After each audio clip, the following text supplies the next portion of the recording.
donc mon père faisait une conférence dans laquelle il disait des phrases très intrigantes. Et une des phrases qu'il avait dit, je ne sais plus quel était tout le contenu de la conférence, il avait dit « Allez savoir si en sortant de cette conférence, nous n'allons pas apprendre que le monde a changé. » Et quand il a fini sa conférence, quelqu'un est venu nous annoncer, malheureusement, que le Premier ministre Yitzhak Rabin venait de se faire assassiner. Et c'était très très émouvant, enfin très perturbant comme situation. Donc ce soir, le monde ne va pas changer. Ok, on a prévu autre chose, mon ami David et moi, c'est que le monde va rester le même, mais c'est vous qui allez changer. C'est bon? Voilà le projet de la soirée. Ah, des fois, vous êtes contents alors. Très bien. Alors d'abord, je voudrais souhaiter la bienvenue à mon ami David, puisque ce soir, je joue à domicile. Je n'ai pas besoin de vous le présenter, puisque je pense que tout le monde le connaît. C'est d'ailleurs pour lui que vous êtes venu ce soir. Et en fait, ce que je voudrais dire en préambule, c'est que je n'ai pas pour habitude de faire des conférences dans lesquelles j'invite à comparer l'enseignement de la Torah avec une autre approche des choses. Mais on le fait donc pour la deuxième fois, si on compte pas celle d'hier soir, puisque c'était juste l'entraînement. On le fait pour la deuxième fois, c'est-à-dire qu'on propose un sujet avec deux perceptions. Ce que j'ai toujours apprécié chez David, depuis que je le connais, ça fait quelques années maintenant, c'est que malgré son savoir et son intelligence, depuis qu'il a découvert la Torah, il m'a fait comprendre que c'était devenu sa référence. On avait même imaginé le débat sous une certaine forme que David a refusé, de peur que l'on puisse imaginer que l'on mettait justement en confrontation la Torah et les neurosciences. Donc je voudrais l'en féliciter, l'en remercier, et donc rappeler que c'est pour cette raison que j'ai tellement de plaisir, David, à échanger avec toi ce soir, et d'ailleurs ou d'autres fois, quand on est seul, ou quand on est un petit peu accompagné. Merci. Et j'espère donc que vous allez profiter de cette soirée, de cet enseignement. Avant de commencer le début de notre cours, et avant que David me serve de l'eau, je voudrais lui donner la parole. Je suis très heureux d'être là. Je suis très, très, très heureux. Alors c'est vrai que quand on était à Tel Aviv, je suis un petit peu dans mon jardin maintenant. En tout cas, j'ai décidé que Tel Aviv était mon jardin. Mais c'est bien aussi d'étendre son jardin, son territoire. Et je suis très honoré d'être à Jérusalem. Je suis très honoré parce que d'abord, je sais que parmi les personnes qui me suivent sur YouTube, il y a énormément de personnes qui sont ici. Et puis j'y ai des amis, il y a Jerry, il y a toutes les personnes qui sont ici. Donc ça fait plaisir d'être là. C'est un honneur et un privilège. Et c'est aussi important que je revienne sur le terme qu'a appréhendé Yaakov il y a quelques instants. N'oublions pas que dans comparer, il y a paré et il y a con. C'est OM. C'est OM. Et il y a toujours une logique dans la comparaison, d'une logique de confrontation, à soi ou à l'autre. Or, l'objectif de ce soir, ce n'est pas du tout la comparaison, c'est que Yaakov puisse vous faire un apport thoraïque et que j'essaie, au mieux, d'expliquer comment ça se passe derrière, au niveau psychologique, neurologique, biologique, tout ce qui est hic, ok, et vous permettre justement d'avoir un accès qui est un accès différent. Parfois, je discute avec des personnes, je parle de Torah, de si peu que j'en connaisse, parce que franchement, je n'ai pas l'humilité de dire que je suis un grand étudiant, ou que même que je connais la Torah, je n'y connais rien, je découvre. Mais chaque fois que je découvre, je me découvre, et ça c'est aussi important, de savoir que cette matière qui est une matière infinie, est une matière qui est puissante, et bien plus puissante encore que les neurosciences. Et je vais vous donner un exemple.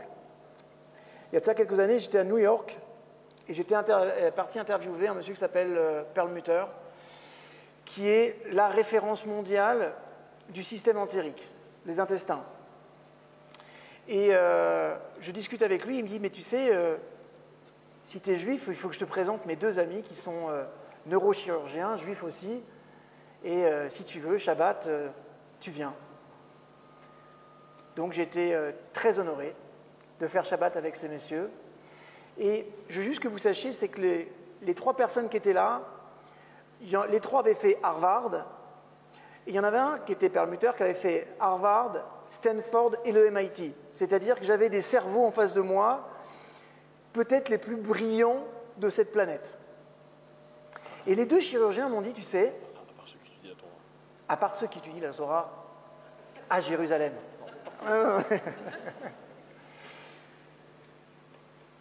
Et ces 2 neurochirurgiens me disent, tu sais, on parle de Torah, puis on parle à un moment donné d'un monsieur qui est un kabbaliste. Et ils me disent, il faut que tu saches quand même que nous, quand il y a des moments où on ne sait pas quoi faire, on va voir cet homme avec les radios, et cet homme va rester 2 heures sur le sujet, et ensuite va nous dire exactement ce qu'on doit faire. Cet homme est juste un kabbaliste.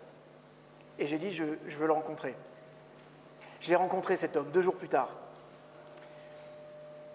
Un homme très particulier, parce que peut-être limite, j'allais dire, une dimension autiste. Vous voyez ce que je veux dire? Je n'arrivais pas à communiquer avec lui.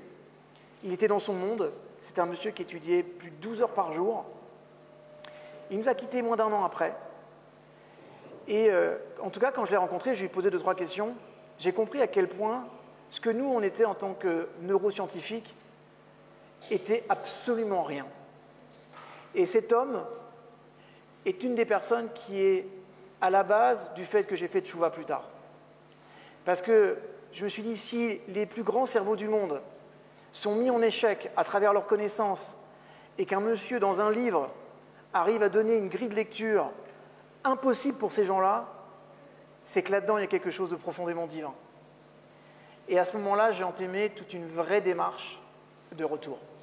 Donc, je veux juste vous dire que tout ce que j'ai appris en neurosciences ou même en mécanique quantique n'a jamais, écoutez-moi bien, jamais infirmé ce que j'apprends en Torah.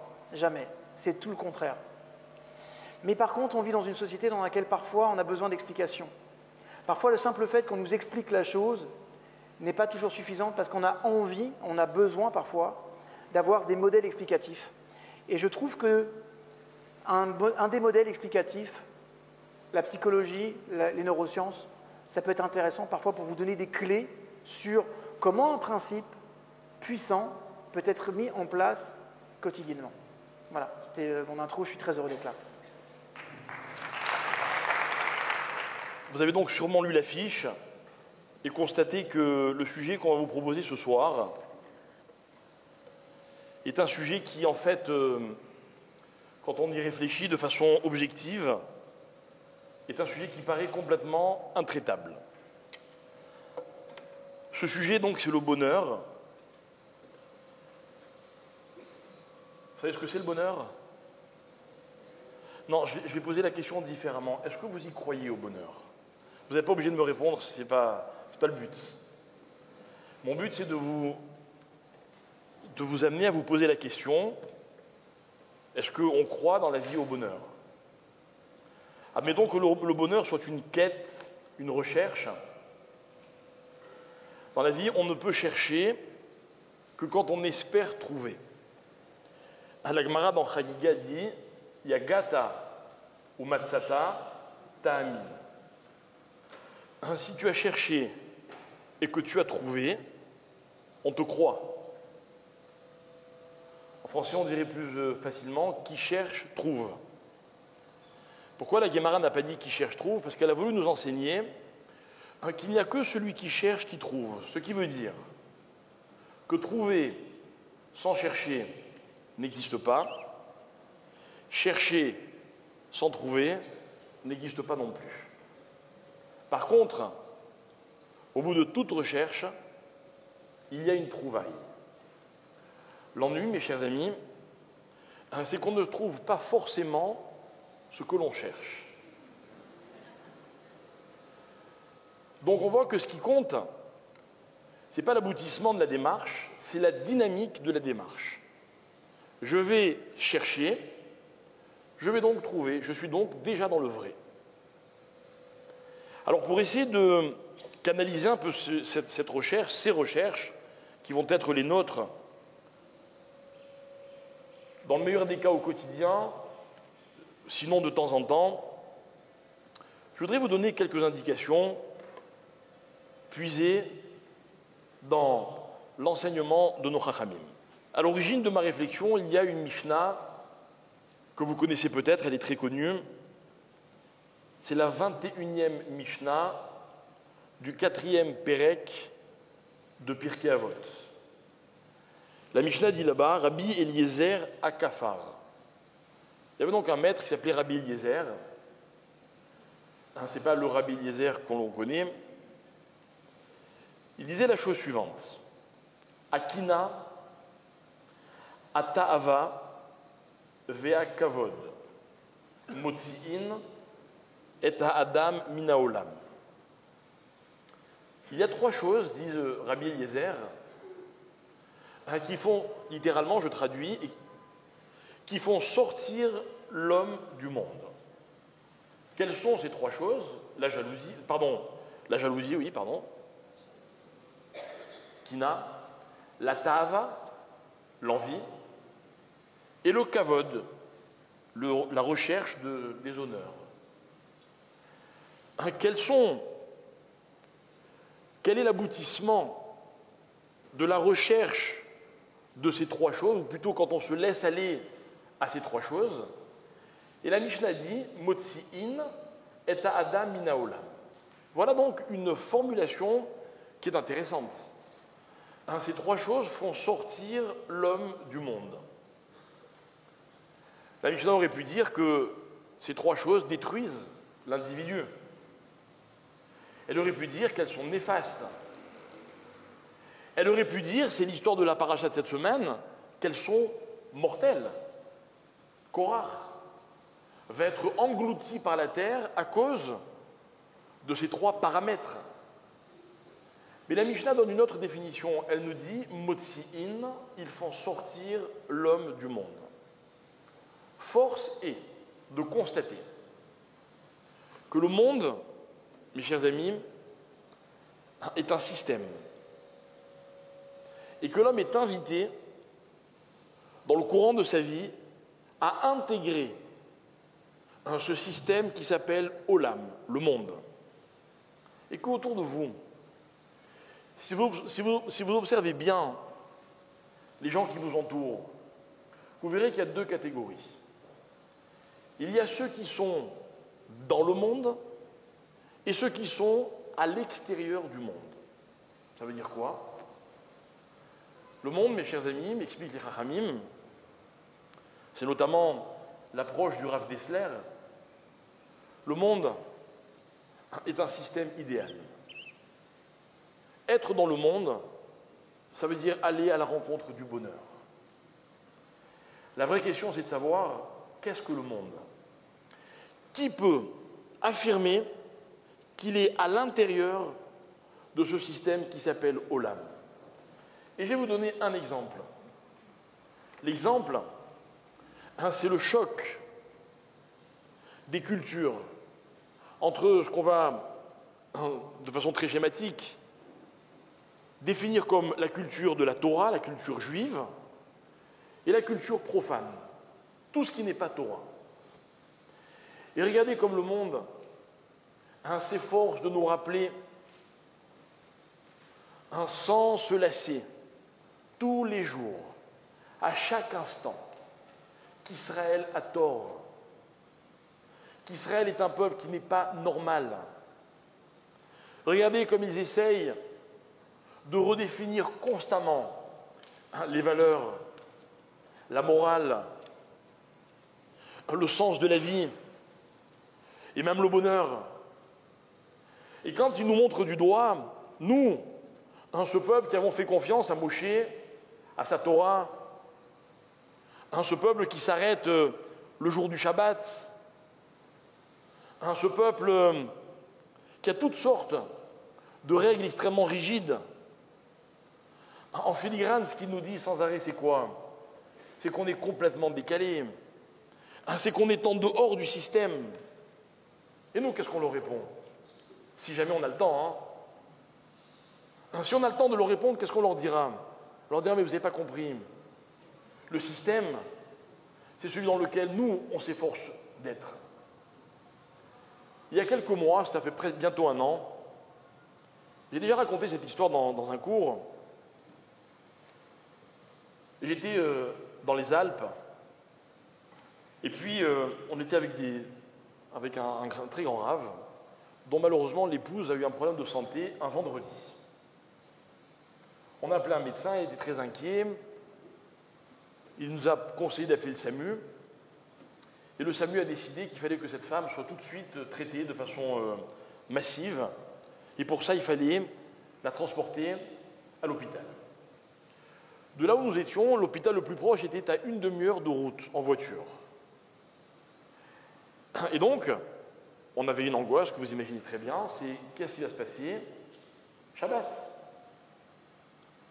On explique notre problème aux urgentistes du SAMU qui nous disent, écoutez, on va tout faire pour que toutes les analyses soient faites le plus vite possible, comme ça, si jamais elle peut être libérée, elle le sera au moins une demi-heure avant votre Shabbat. Bref, on leur explique pour que vous puissiez revenir. Et puis, c'est ce qui s'est passé. On arrive à Bourg-Saint-Maurice, dans le centre médical, et voilà qu'aux urgences, il y avait beaucoup de monde. On a grillé toute la queue, je ne sais pas comment ça s'est fait. Cette dame, cette rabbinite a été prise en charge, et on a été libérés, mais alors exactement une demi-heure avant l'entrée du Shabbat. Mais l'entrée du Shabbat, genre au max, quoi, vous voyez. Et puis donc, au moment où on sort, je vais donc à l'accueil pour payer, et la dame me fait une réflexion. Elle me dit, franchement, je ne sais pas pourquoi vous êtes passé devant tout le monde, mais les gens attendent là depuis des heures, et puis, bref, évidemment, je comprends qu'elle n'était pas contente. Ne voulant pas laisser une mauvaise impression, et surtout risquer un chiyuv Hashem, j'essaie de l'expliquer. Je dis, vous savez, madame, notre religion nous interdit de prendre la voiture le jour du Shabbat, qui commence dans tant de minutes. Nous logeons dans tel endroit, et c'est pour ça qu'on a demandé à être reçus précipitamment pour pouvoir rentrer chez nous avant Shabbat. Entre parenthèses, je dis parce que sinon, il aurait fallu qu'on passe ici à l'accueil, dans la salle d'attente, le Shabbat, vous voyez tous, elle dit, ouh, surtout pas, Bref. Mais elle a eu un mot qui m'a déplu, elle me dit, elle est vraiment dure, votre religion, elle est bien pire que la nôtre, bien pire que la nôtre. C'est pas que son avis m'importe tellement, mais j'avais envie de donner une image positive. Je lui ai dit, écoutez, madame, vous savez, c'est une question de point de vue. Selon la Torah, lorsqu'arrive le Shabbat, on se déconnecte. Il n'y a plus de voiture, il n'y a plus de télévision, il n'y a plus de téléphone. Et on se retrouve en famille. C'est une règle, mais en même temps, c'est quelque chose d'extraordinaire. Et là, cette dame a complètement changé d'attitude. Elle me dit, quoi? 24 heures par semaine sans téléphone? Mais elle est extraordinaire, votre religion. Je vous assure que je ne rajoute rien. Cette dame a avoué, sans le savoir, que le système du Olam, c'était le système de la Torah. Et cette même Torah vient et nous dit, vous savez, il y a des paramètres qui empêchent l'homme de s'intégrer, de pénétrer dans ce système qui s'appelle Olam. Quels sont ces paramètres? Kina, dans le désordre, la jalousie, l'envie et le kavod. Eh bien, mesdames et messieurs, ce que nous allons essayer d'expliquer tout à l'heure, c'est que ces trois choses-là, sont les barrières que l'homme rencontre dans sa vie et dans son fonctionnement, qui vont l'empêcher d'accéder à ce qui s'appelle le bonheur. Je ne peux pas être jaloux et heureux.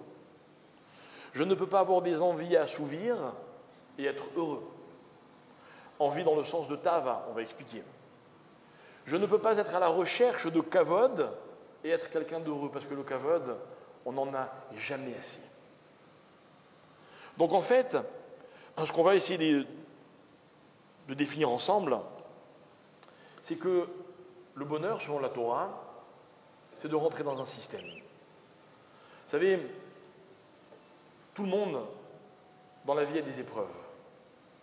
Des petites, des grandes, des moyennes. En général, chacun a l'impression que les siennes sont les plus grandes. Peut-être que c'est vrai. Mais ce n'est pas les épreuves qui empêchent l'homme d'accéder au bonheur. La preuve, c'est qu'il y a des hommes qui vivent des épreuves et qui sont heureux. Et la meilleure preuve, c'est qu'il y a des gens qui n'ont pas d'épreuves et qui ne sont pas heureux. Alors, il y a des situations dans lesquelles on peut être très triste et être heureux à la fois. Imaginez un homme, il perd quelqu'un qui est très cher, son père par exemple.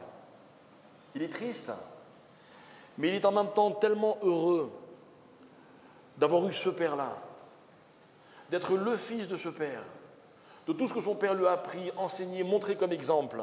Il n'est pas malheureux, et pourtant il est triste. Ça veut dire qu'en fait, ce sont deux logiques qui sont complètement parallèles. Et donc, ce que je voulais dans ce premier temps, c'est vous expliquer que ce qu'il faut savoir d'abord, c'est évacuer tout ce qui nous empêche d'accéder au bonheur. Ce qui m'empêche d'accéder au bonheur, c'est ce qui m'empêche tout simplement de faire partie véritablement du monde. Parce que le monde est un système idéal, et je vais vous le prouver tout à l'heure, et que la personne qui arrive à intégrer cette dimension pourra, au terme, il est vrai, d'une recherche, accéder à cette dimension que je vous souhaite à tous, qui s'appelle le bonheur. Voilà. D'abord, parce que je vais vous dire une chose, je suis très heureux d'être là, et je vais vous faire un aveu. Dans la vie, je suis un homme heureux. Et quand on m'interroge, 5 sur moi, quand on m'interroge, je trouve que ce que je vis est un vrai bonheur. Les choix que j'ai faits, de mon épouse par exemple, un vrai bonheur. Le choix de venir vivre ici, un vrai bonheur, encore plus quand je vois ce qui se passe en France. Encore plus un bonheur. Donc, on reviendra tout à l'heure avec Yaakov sur la logique de choix et de prise de décision, mais au cœur même de tout notre système du bonheur, il y a le choix. J'ai 9 ans et je vais toucher par deux choses, une hépatite virale et 2, la jaunisse. À l'époque, on me dit que c'est très important. Je ne le vois pas comme quelque chose d'important pour moi. Et il va se passer un événement important, c'est que ça va arriver juste avant les sports d'hiver. À l'époque, on avait l'habitude chaque année de partir faire du ski pendant 10 jours avec mes parents. C'était le grand bonheur de mon père et de mes autres frères. Et là, ma mère, elle dit, écoutez, vous avez qu'à y aller, moi je vais rester avec David. J'ai un oncle et une tante qui n'ont pas d'enfants, et j'ai toujours eu un feeling particulier, notamment avec mon oncle, qui est un ours mal léché. Cet homme était un fermier qui faisait partie des premières personnes à avoir monté des fermes bio en France. Et contrairement à ce qu'on pourrait croire, il ne l'a jamais fait pour le bien fondé de l'humanité. Il l'a fait parce qu'il avait un tel attachement et un tel amour à la terre qu'il ne faisait que la respecter. Et j'ai donc appelé Bernard, et j'ai dit, voilà Bernard, c'est ton neveu. Je sais qu'on n'a jamais passé de temps ensemble, mais je suis malade, c'est les vacances, je passerai bien un moment chez vous. Comme ça, ma mère, elle pourrait partir au sport d'hiver. Bernard a appelé ma mère, écoute, c'est ok, tu aurais pu me le demander directement. Ma mère n'était pas au courant que j'avais fait cette démarche, naturellement. Et donc, je vais passer, grâce à Dieu, un moment très important avec eux. Et je vais prendre ma première leçon d'intelligence émotionnelle avec Bernard. Un jour où il me dit, mon fils, viens, on va planter des patates. Planter des patates, ça peut paraître complètement anodin. Et on arrive sur un terrain, et le terrain, il était désertique. Et il me dit, on va planter ce terrain parce qu'il faut qu'on en profite, il est en jachère. Et moi, je dis, c'est quoi un terrain en jachère? Il me dit, voilà, je t'explique. La communauté européenne à imposer des quotas de fabrication, de production. Et pour que je ne produise pas, pour que les cours restent les mêmes, on me paye pour ne pas cultiver la terre. Bon, je ne comprends pas tout. Mais il me dit le problème, c'est les chardons. Donc on va planter des patates. Je dis mais si tu n'as pas le droit de cultiver la terre, pourquoi tu la cultives? Parce que les patates, logiquement, les pousses se plantent tous les 2-3 cm. On va les planter tous les 15 cm pour notre production personnelle, à nous, et pour les animaux. Et pour le bienfait de la terre. Je dis, je comprends pas. Il me dit, en fait, si on ne plante pas les patates, on va avoir des chardons. Donc, si on ne fait rien, les mauvaises herbes vont s'installer et je vais devoir ou les retirer ou faire ce qu'on appelle de l'épandage massif avec du désherbant et je vais abîmer la terre. Je vais abîmer la structure même. Donc, en fait, on plante des patates parce que les patates, la racine des patates mange la racine des chardons. Donc, planter les patates nous protège d'avoir des mauvaises herbes. Et vous savez, plus tard, je vais avoir la chance de travailler avec un monsieur qui s'appelle Daniel Goleman. Et Daniel, c'est l'une des premières personnes à avoir vulgarisé l'intelligence émotionnelle dans le monde. Un psychologue brillantissime. Si on parle d'intelligence émotionnelle aujourd'hui, c'est grâce à Daniel Goleman. Et Daniel m'explique un jour que la stratégie qui consiste à retirer les mauvaises pensées ou les mauvais comportements ou les mauvaises habitudes est une stratégie qui est hyper énergétivore. Ça pompe notre énergie et du coup, en fait, on a tellement d'énergie pour retirer ça qu'on n'en a plus pour créer des bonnes choses.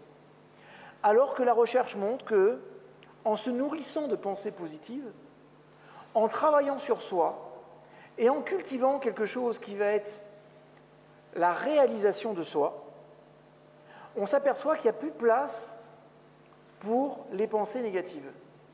C'est vrai que si je suis entièrement focalisé à faire le bien auprès des personnes que j'aime, est-ce qu'il me reste du temps pour les mauvais comportements? Si je remplis ma conscience, vous savez, une conscience, c'est quoi? Il y a deux approches de la conscience. Il y a une approche très psychologique. La conscience, c'est ce qui se passe maintenant à travers mes 5 sens. Et la conscience, c'est l'ensemble des pensées que je nourris à un moment spécifique dans un contexte donné. J'ai une conscience de mon couple, j'ai une conscience de l'éducation, j'ai une conscience physique. Est-ce que je me sens bien, pas bien, j'ai mal au dos, je suis énervé, je suis fatigué, comment je me sens? Ça s'appelle la conscience. Et cette conscience, elle va déboucher sur un mécanisme neurologique. Vous savez, aujourd'hui, on parle de psychoneurologie pour dire que la psychologie que je vais avoir, elle va avoir une influence sur la neurologie, la façon dont mes neurones vont fonctionner. Et on parle également de neurobiologie. Ces neurones, la façon dont ils vont fonctionner, pour qu'ils fonctionnent, ils vont devoir fabriquer deux choses, une composante électrique et une composante chimique. Quand je réfléchis, je fabrique de l'électricité et je fabrique de la chimie. Ces composants chimiques, je peux les auto-fabriquer. C'est une machine parfaite, le cerveau. Il n'y a pas de chose plus évoluée, plus aboutie dans l'univers que le cerveau. Parce qu'en fait, il faut juste comprendre qu'à l'intérieur de votre boîte crânienne, il n'y a pas de pile. Et votre cerveau, il est composé à 80% d'eau, de gras et de protéines. Regardez avec ça ce qu'on a fabriqué dans le monde. Regardez avec ça toute la conscience que nous avons et qui nous permet aujourd'hui de voir, d'entendre, d'écouter. Et en fait, cette neurochimie, en fait, et l'ensemble de ce cerveau, lui, le cerveau, comprenez une chose, c'est que sa fonction, c'est pas que vous soyez heureux. La fonction primaire de votre cerveau, c'est d'assurer votre survie. Et c'est vrai que quand on remonte dans des temps plus anciens, on peut imaginer au temps du roi David, qui nous parle des lions, et du danger dans les lions, dans certains Télim, que l'environnement pouvait être hostile. Il était hostile parce qu'il était cruel. Il était hostile parce qu'il était dangereux. On pouvait se promener dans nos contrées, tomber nez à nez, ou bien avec des assaillants, ou bien avec des lions. Et en fait, on avait pour habitude d'interpréter les choses comme quelque chose qui était de l'ordre du danger. Et vous devez savoir que le cerveau humain, il fait un truc, c'est que quand il interprète quelque chose qui est de l'ordre du danger, il le range systématiquement dans la mémoire à long terme, pour être sûr que s'il réchappe à la chose, la prochaine fois, il puisse anticiper que derrière cette espèce de bosquet peut se cacher un lion dangereux qui pourrait atteindre à ma vie physique. Donc nous sommes équipés de base, non pas pour être heureux, mais pour éviter le danger. Alors les lions, ils ont disparu. Mais curieusement, ce besoin qu'on a créé et qu'on a transporté avec nous avec les millénaires, il est resté. Et c'est un besoin fondamental. Vous savez ce qui a remplacé le lion? Le regard de mon patron, qui fronce des sourcils. Ou le regard de ma femme. Mais je ne voulais pas aller aussi dramatique ou aussi dangereux que ça. Je voulais rester avec le patron. Ça veut dire quoi? C'est-à-dire que nos mécanismes sont les mêmes. Maintenant, on est rentré dans une société dans laquelle on nous a informé que nos standards, c'était que, au-delà de tout ça, au-delà du fait qu'on pouvait aussi vivre dans un monde hostile, et je pense qu'Israël, plus que tout autre pays au monde, est entouré de personnes plutôt hostiles, on nous a dit, malgré tout ça, il existe des lignes de conduite nous permettant d'être heureux. C'est-à-dire, oui, on va assurer le fait de se protéger contre le danger, mais il existe des voies qui vont nous permettre d'être heureux. Jacob a parlé il y a quelques instants de la jalousie, de l'envie et des honneurs. Je ne sais pas si vous avez remarqué que ces trois points-là ont tous un point commun. C'est qu'ils sont des critères d'interprétation d'un phénomène extérieur. Je ne peux être jaloux que si j'observe ce qu'une personne possède et que je ne possède pas. Je peux être dans l'envie que si une personne possède quelque chose que je ne possède pas. Même pour les honneurs, ça viendra de l'extérieur. Vous avez remarqué qu'en fait, on est en train de citer des choses qui nous viennent de l'extérieur vers l'intérieur. Maintenant, Jung disait quelque chose de très beau. Il disait, si vous n'entrez pas en profondeur à l'intérieur, vous irez tous en manque vers l'extérieur. Ça veut dire quoi? Ça veut dire que si tu n'es pas au clair avec qui tu es, avec tes valeurs, avec ce que tu veux, avec tes standards de vie, si tu n'es pas au clair avec ça, à chaque fois que tu iras vers l'extérieur, tu iras en manque. Tu iras te nourrir à l'extérieur. La différence aussi entre Jung et Freud, c'était une distinction très importante.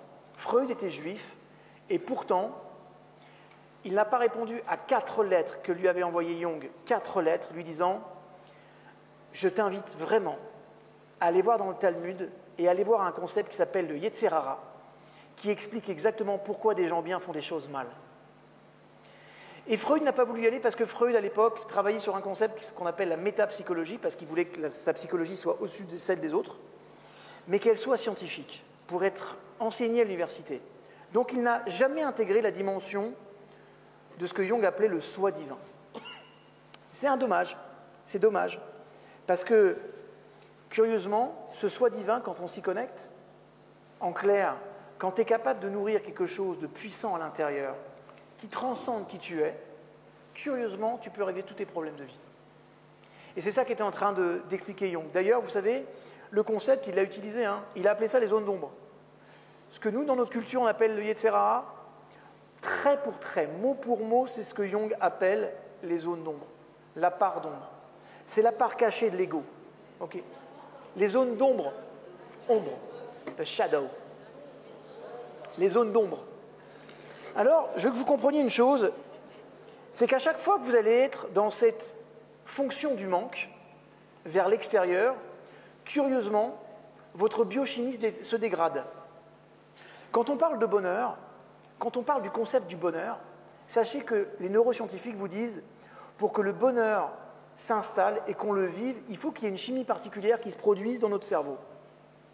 Cette chimie, on appelle ça des neurotransmetteurs. Les neurotransmetteurs, c'est l'information chimique qui passe d'un neurone à l'autre et qui donne l'information de ce qui se passe. Il y en a un qui va dire, tu sais, là, il se passe quelque chose en termes de motivation. L'autre, il va dire, attends, tu sais, quand je te transmets cette chimie-là, ça veut dire apprentissage. L'autre, il va dire, quand je te transmets cette chimie-là, ça veut dire émotion. Et il y a 4 neurotransmetteurs qui sont à la base de la capacité à ce qu'on a de vivre le bonheur ou pas. Dopamine, sérotonine, endorphine et acétylcholine. La dopamine, c'est tout ce qui va être motivant. Chaque fois que je fais quelque chose, écoutez-moi bien parce que la nuance, elle est importante. Chaque fois que je fais quelque chose qui me nourrit de l'intérieur et qui me donne un sentiment de réalisation, je fabrique de la dopamine. D'accord ? Chaque fois que je suis motivé par quelque chose qui me touche profondément et qui me nourrit dans mes besoins essentiels, je fabrique de la dopamine. L'endorphine est un neurotransmetteur qui est lié à la dimension physique, c'est-à-dire que l'endorphine est fabriquée, par exemple, quand vous avez déjà entendu parler des coureurs, des joggers, qui vont vous dire à un moment donné, je suis dans un schéma euphorique, d'accord ? Ou alors quelqu'un qui va donner beaucoup physiquement et après, il a un espace de soulagement. On a tous connu ça dans des efforts profondément intenses ou même dans des moments où on a eu un traumatisme. Derrière, il y a eu comme une espèce de libération. Ça, c'est l'endorphine, d'accord ? Et l'endorphine, elle se libère également quand j'ai focalisé mon attention sur quelque chose qui, écoutez-moi bien, me donne le sentiment que je suis quelqu'un de meilleur, que j'ai le sentiment de m'élever, que ma concentration a été maintenue sur la durée et que j'ai le sentiment de me réaliser. En clair, à chaque fois que je suis dans ces dynamiques-là, je fabrique de la dopamine et je fabrique de l'endorphine. Mais mieux encore, je vais fabriquer également de la sérotonine. Et la sérotonine, c'est ce qui me permet d'être de bonne humeur. Et puis enfin, il va y avoir l'acétylcholine qu'on appelle le neurotransmetteur du bonheur. Et ce neurotransmetteur du bonheur, en fait, c'est celui que nous vivons quand on vit des moments d'intimité, ou avec soi, ou avec les autres. Je ne parle pas d'intimité obligatoirement physique, je parle de connexion. D'accord ? Je vais voir Moshe, ça me fait plaisir de le voir, je le prends dans mes bras, ocytocine. J'observe Yaakov en train de parler et me dire combien cet homme il est puissant. Et je suis content d'être là, je fabrique de l'ocytocine. D'accord ? Et ça, c'est super important. Maintenant, vous avez 2 possibilités. Ou bien vous fabriquez pour le bien, ou bien vous fabriquez pour le mal. Vous avez remarqué qu'il y a le bonheur et il y a le malheur ? Il n'y a pas d'entre-deux, en fait. Et c'est ça que je trouve intéressant. Il y a le bonheur, et si tu n'es pas dans le bonheur, tu es dans le malheur. Donc, choisis concrètement des activités. Je parlerai de ça dans quelques instants. Je te redonne la parole dans 2 secondes, parce que je peux avoir la parole facile. Mais choisissez des activités qui garantissent le fait que vous avez le sentiment d'être nourri de l'intérieur. Vous savez, il y a des personnes à la fin de cette conférence qui vont venir nous voir et qui nous diront « C'était génial ». Faites-le quand même, faites-le. Si ça vous tente, faites-le. Et pourtant, il y a des moments où vous avez beau me le dire, et moi je ne suis pas dans le truc. Parce que je sais qu'à ce moment-là, ma performance personnelle, ce que j'avais décidé d'engager, le travail que j'avais fourni, peut-être il n'était pas assez.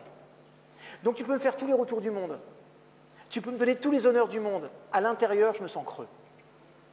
Parce que je sais à ce moment-là que je vais vivre quelque chose qui s'appelle la médiocrité. Vous savez ce que c'est que la médiocrité ? C'est quand j'ai du talent, mais que je ne l'ai pas mis au service et que je ne l'ai pas travaillé mon talent. Je sais que j'aurais pu faire mieux, mais je ne l'ai pas fait. Donc tu peux me dire que c'était génial, mais je vais avoir une espèce de vide. Combien d'artistes on a connus, fabuleux, à chaque film, ils touchaient des millions de dollars qui se suicident. Ils ont tout le cavote du monde. Il y a des millions de personnes qui vont dire « Vous êtes fantastique, on vous aime. » Mais moi, je ne m'aime pas. Et moi, je ne m'aime pas. Et je peux recevoir toute une tonne de briques à l'extérieur. Si je n'ai pas le morceau de caillou à l'intérieur, ça ne sert à rien. Et le bonheur ne se nourrira jamais de l'extérieur. C'est une illusion de l'esprit. Les publicités l'ont bien compris. On vous vend du bonheur, on vous dit « achète ce produit, avec ça tu seras heureux ». Mais quand tu l'achètes, tu t'aperçois que tu n'es jamais heureux. Donc tu vas aller acheter un autre produit ou une autre marque, okay, avec un autre argument. Donc vraiment, la première condition sine qua non du bonheur, c'est quelque chose qui se fabrique, c'est quelque chose qui doit être actif, mais en aucun cas vous le trouverez à l'extérieur de vous-même. Jamais. Et c'est ça qui est intéressant.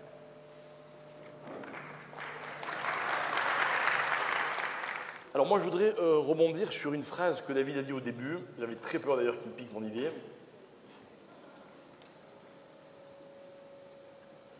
David a parlé des choix. Il a parlé des choix. Alors, à l'origine des choix, dans la Torah, il y a une Gemara dans le traité de Brachot, Daf Samech Aleph Amud Bet, page 61.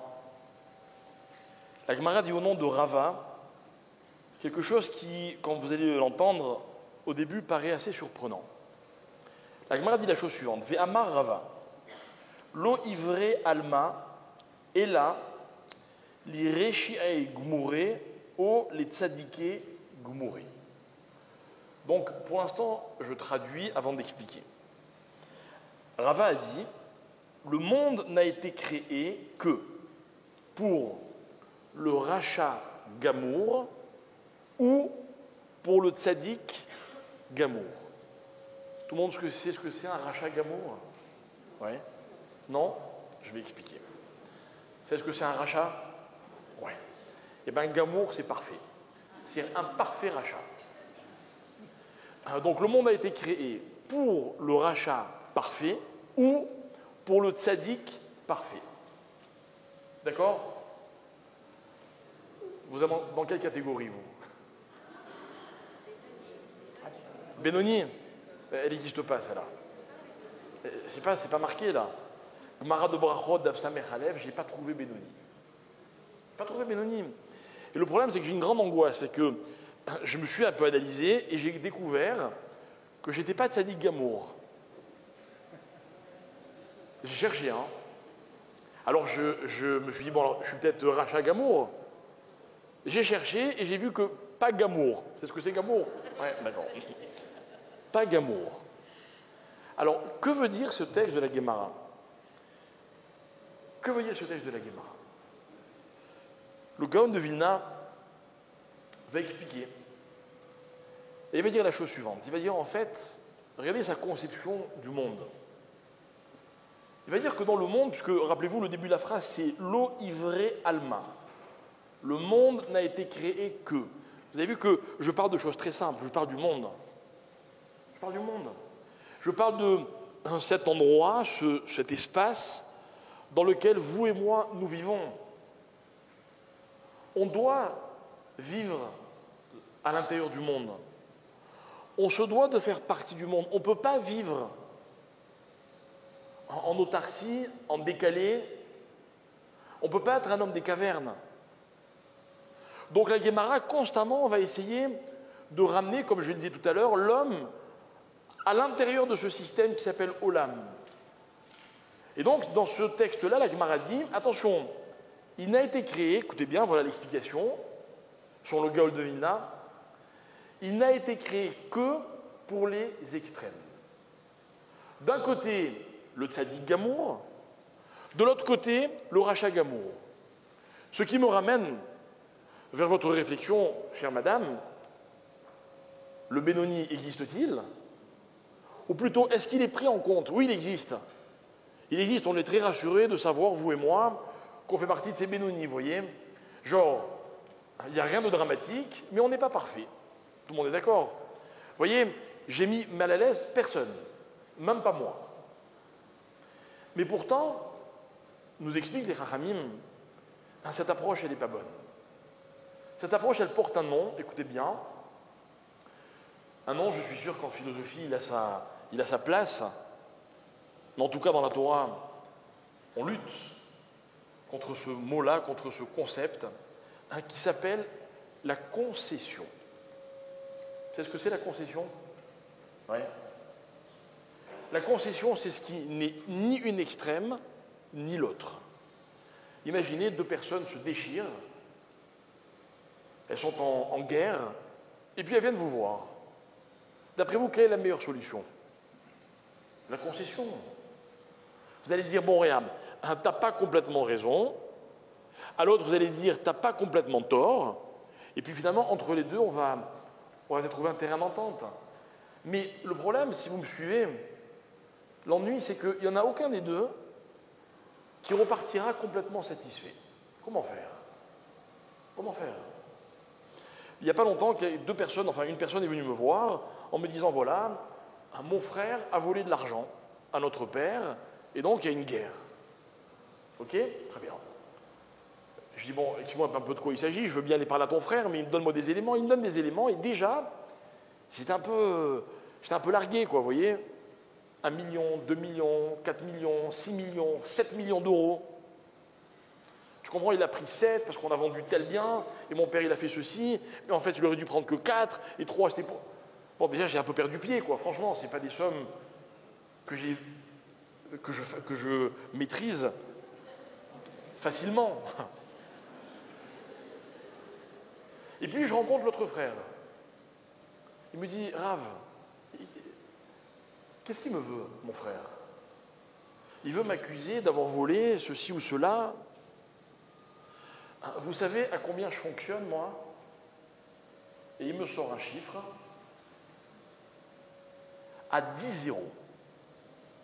C'est ça? 1 milliard, c'est 10 euros? Ouais. C'était plus qu'1 milliard. Il me dit, voilà quels sont mes biens personnels, déclarés, nets d'impôts. Il n'y en a pas beaucoup des comme ça. Hein. D'accord? T'as des bons amis? Ouais. Mais je n'étais pas un ami, j'étais là pour essayer de régler un problème. Et vous savez quoi? Comment on peut régler un problème de cet ordre-là, franchement? Vous allez dire quoi? Bon, rends-lui 30 millions, toi, somme évataire sur 100 millions. C'est vrai, je ne sais même pas comment on commence, quoi. Donc je me suis fait la réflexion suivante, c'est que quelle que soit la piste que je leur propose, je ne pourrais pas satisfaire ni l'un ni l'autre.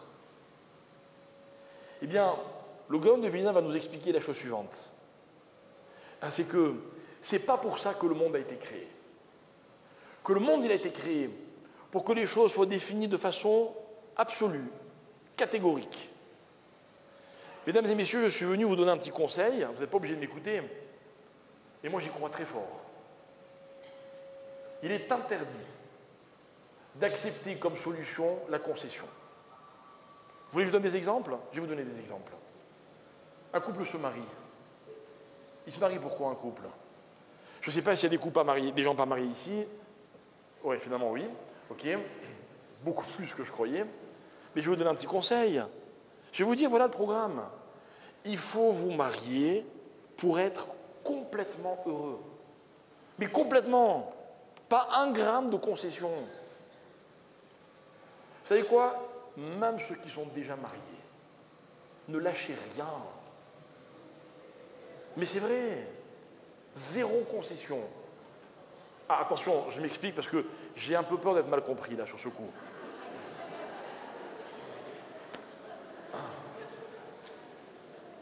Je vous assure que ce n'est pas une plaisanterie, d'accord? Je suis même étonné que ça vous fasse rire, ok? Et que j'assume complètement ce que je dis. Pas de concession, ça veut dire quoi? Ça ne veut pas dire que pour qu'un couple reste, on va dire, marié, bon, ben, on ne va pas faire des concessions. Évidemment qu'on va faire des concessions. Mais si l'objectif de cette démarche qui s'appelle le mariage, c'est le bonheur, sur l'objectif, je fais zéro concession. Moi, vous savez, je suis comme tous les parents du monde. Quand j'ai eu le bonheur de mettre des enfants au monde, ce n'était pas pour faire des personnes médiocres. Moi, le jour où mes enfants sont nés, j'ai décidé, j'ai bien dit décidé, que c'était les plus beaux du monde, qu'un jour ils seraient les plus intelligents du monde. C'est vrai? Tu parles des tiens ou des miens? Des tiens. Ah, merci. Mais je sais que vous ne me croyez pas, parce que je sais que vous vous dites, mais non, le plus beau, le plus intelligent, c'est le mien. Mais c'est exactement ce que j'attends de vous. J'attends de vous que quoi? Que quand vous vous lancez dans quelque chose qui est aussi important que fonder un foyer, avoir des enfants, devenir religieux, adopter la Torah, mais vous ne pouvez pas vous permettre de faire des concessions, ce n'est pas possible. Moi, je vous dis franchement, quand je choisis une maison, il m'est arrivé de déménager dans ma vie plusieurs fois, ok, je suis prêt à faire des concessions, sincèrement. Sincèrement, ça ne me dérange pas. S'il n'y a pas tellement de qui vous venez à vivre, c'est ce qu'il y a qui vous venez à vivre? Ouais? Non? Vous connaissez rien? Des qui vous venez à vivre, ça veut dire des directions desquelles l'air vient. Vous voyez, il n'y a pas de courant d'air, quoi. Ok? Non, franchement, vous n'avez rien raté sur ce coup. Je vous dis la vérité. Je suis prêt à faire des concessions si la maison n'est pas très ensoleillée, si j'ai pas d'ascenseur, si j'ai pas de parking, parce que c'est pas essentiel. Mais quand dans ma vie quelque chose est essentiel, je dois me rappeler que le monde, dit la Gemara dans Souka, dans Brachot Daf Samer Aleph, que je n'ai pas le droit, je n'ai pas ce luxe, ce privilège qui me permet de faire des concessions. Que le monde, vous savez, il a un côté ou tout blanc ou tout noir, c'est terrible. Mais en même temps, si je vous avais dit autre chose, vous savez ce que j'aurais provoqué chez vous? C'est le risque que vous vous acceptiez comme vous êtes. C'est le risque d'un couple qui vous dit, bon, c'est pas le bonheur, mais c'est toujours mieux que, c'est moins pire que. Mesdames et messieurs, je considère que ce sont des phrases qui détruisent l'individu, qui lui coupent les bras, qui lui coupent les mains, qui le privent de l'ambition, qui le privent, comme disait David, de ses propres capacités. Pas de concession. Pas de concession. Il m'est arrivé plusieurs fois de recevoir des couples et de leur expliquer cette idée-là. Vous pouvez être fous amoureux l'un de l'autre. Mais il faut que ce soit un objectif. Si c'est ça le bonheur, ben je me le mets comme cible et je progresse vers cette destination. Mais à aucun moment je m'arrête. Si j'ai décidé que pour moi la Torah elle est essentielle dans ma vie, je ne peux pas me permettre de faire des concessions. Je ne veux pas d'une demi-Torah ou une Torah en demi-teinte. Je ne veux pas, comme disait ma grand-mère, aller à Shalom, un chouïa kelbi, chouïa rabbi. Vous savez ce que ça veut dire? Non, ce sont ces juifs qui disent, bon, un peu pour Dieu, un peu pour moi. Non, non, c'est pas comme ça que ça marche. C'est tout pour Dieu et tout pour moi. Un couple heureux, c'est un couple dans lequel les deux conjoints disent, c'est tout pour moi et tout pour l'autre. Des enfants heureux sont des enfants dont les parents sont heureux d'être leurs parents, donc les enfants sont heureux d'être leurs enfants. Mais on prend tout ce qu'il y a à prendre. On va jusqu'au bout de la démarche. Regardez, j'ai une petite preuve, avant de rendre la parole à David. Tout le monde connaît cette phrase, dans le deuxième paragraphe du schéma. La Torah dit « Va'yaim shamoa tishmu el mitzvotai » si vous écoutez mes commandements. C'est quoi les commandements? C'est d'aimer Hachem et de le servir de tout son cœur, de toute son âme. Alors la Torah fait toutes sortes de promesses. Et la dernière promesse que fait la Torah, c'est Ve'achalta ve'savata. Et tu mangeras et tu te rassasieras. Et pourquoi la Torah précise ces deux étapes? La Torah aurait pu me dire, tu auras toujours de quoi manger. Et en fait, explique les Rachamim, l'esprit de ces deux mots, c'est que vous savez pourquoi il faut manger dans la vie? Il faut manger pour être rassasié. Ça veut dire que ce que la vie me donne, m'apporte, je dois m'en rassasier. Et j'ai trouvé une phrase incroyable, incroyable, dans le langage de nos Rachamim, et notamment qui a été elle aussi reprise par le Gaon de Vilna, qui disait la chose suivante. Le fonctionnement du monde a notamment comme condition celle que je viens de vous citer. Il faut que les hommes mangent et que les hommes se rassasient. En d'autres termes, tout ce que Dieu me donne, tout ce qu'Hachem me donne, c'est fait pour que j'en sois rassasié. Écoutez jusqu'où ça va. Hachem me fait du bien, il faut que j'apprenne à m'en rassasier. Mais si la vie m'apporte des choses qui ne sont pas positives, des difficultés, des épreuves, ben vous savez quoi? De ça aussi, il faut apprendre à se rassasier. Il y a trop de gens qui ont eu les épreuves comme des injustices, comme des accidents de parcours, comme des événements qui sont impossibles à comprendre. Et finalement, le fait de se plaindre dans la vie, c'est l'expression de celui qui n'est pas rassasié. Mais quand quelqu'un est capable d'intégrer même une épreuve qui le fait souffrir, et cette épreuve, il l'intègre tellement, elle le remplit tellement qu'il s'en rassasie. Ça veut dire quoi, s'en rassasie? On ne se rassasie pas du mal comme on se rassasie du bien, mais on va jusqu'au bout de l'expérience. On lui donne son sens. Et tant qu'on n'est pas arrivé au bout, on ne lâche pas. Vous savez, ce que je vous dis, je ne l'ai pas inventé. Je ne l'ai pas seulement découvert dans les écrits du Gaon de Vilna. J'ai un père qui m'a transmis cet enseignement. Mon père, vous l'avez sans doute tous connu, il a souffert. Il a été malade. Il est allé jusqu'au bout de son expérience. Il a vécu sa maladie comme il a vécu tout le reste de sa vie. La preuve, c'est que tous les jours, jusqu'au dernier jour de sa vie, il n'a jamais oublié de remercier Hachem pour tout ce qu'il lui avait envoyé. Et je me rappelle encore une fois de ces discussions que nous avions avec lui, où comme les enfants normaux que nous étions, on lui dit « Mais papa, tu es sûr de tout faire pour guérir? Promets-nous que tu vas te battre. » Et vous savez ce qu'il nous répondait? « Je vais me battre. Mais tout ce que m'envoie Hachem, c'est un cadeau. » Et je peux dire de lui, je pense, qu'il a su se rassasier de ses épreuves, comme il a démontré à de nombreuses reprises dans sa vie qu'il avait su se rassasier de ce que la vie lui avait apporté comme douceur, comme succès, comme bonheur. Et que finalement, c'est ça, refuser la concession. C'est ça, refuser de subir les choses. Je vois trop de personnes autour de moi. On est tous un peu concernés par ce que je suis en train de dire, qui subissent ce qui leur arrive. On a des problèmes de parnassa, on les subit. On a des problèmes de santé, on les subit. On a des problèmes relationnels, on les subit, je refuse. Je ne subis rien. Je lutte ou j'accepte. Je m'en inspire ou alors au contraire, je combats. Je suis Racha Gamour ou je suis Tzadik Gamour. Alors je vais vous faire une confidence. Je pense pouvoir dire sans beaucoup de risque de me tromper que je ne suis ni l'un ni l'autre.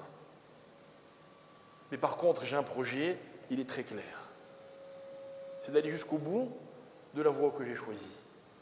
Et je suis sûr que tant que je n'aurai pas atteint cet objectif, ça voudra dire que mon parcours sur Terre, il va continuer. Alors, ce n'est pas que je suis très pressé d'être Tzadik Gamour, mais je suis convaincu que c'est la seule possibilité. Parce que dans le monde, pour encore une fois rentrer dans ce système qui s'appelle le monde, il n'y a pas de place, je n'ai pas le droit à la concession. Voilà.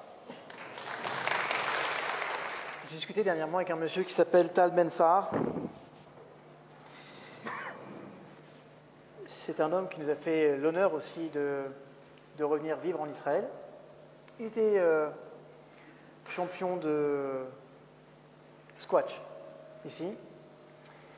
Et accessoirement, il est parti aux États-Unis et il était professeur de psychologie positive à l'université de Harvard.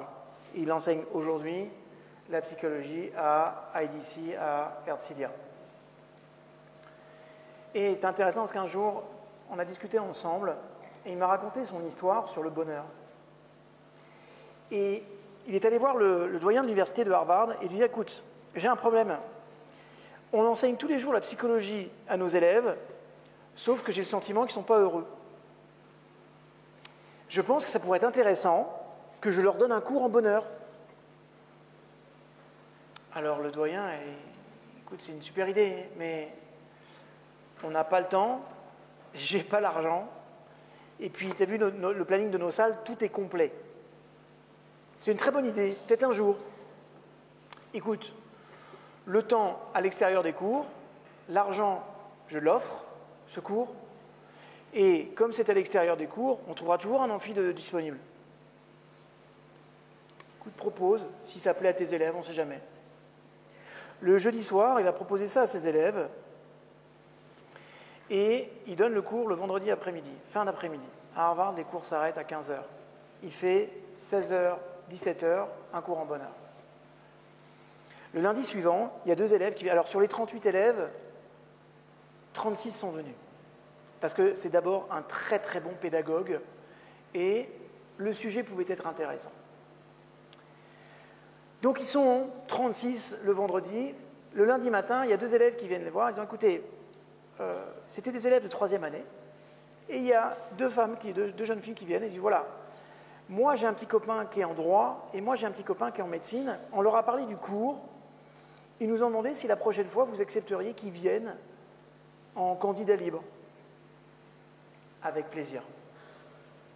À la fin de l'année, ils étaient chaque vendredi 3600 personnes à suivre le cours. Et pas simplement les élèves d'Harvard, mais les anciens élèves d'Harvard, les avocats qui recrutaient à Harvard, les sociétés qui recrutaient à Harvard.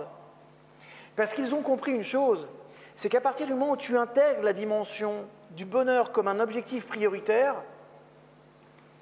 tu changes les choses dans ta vie.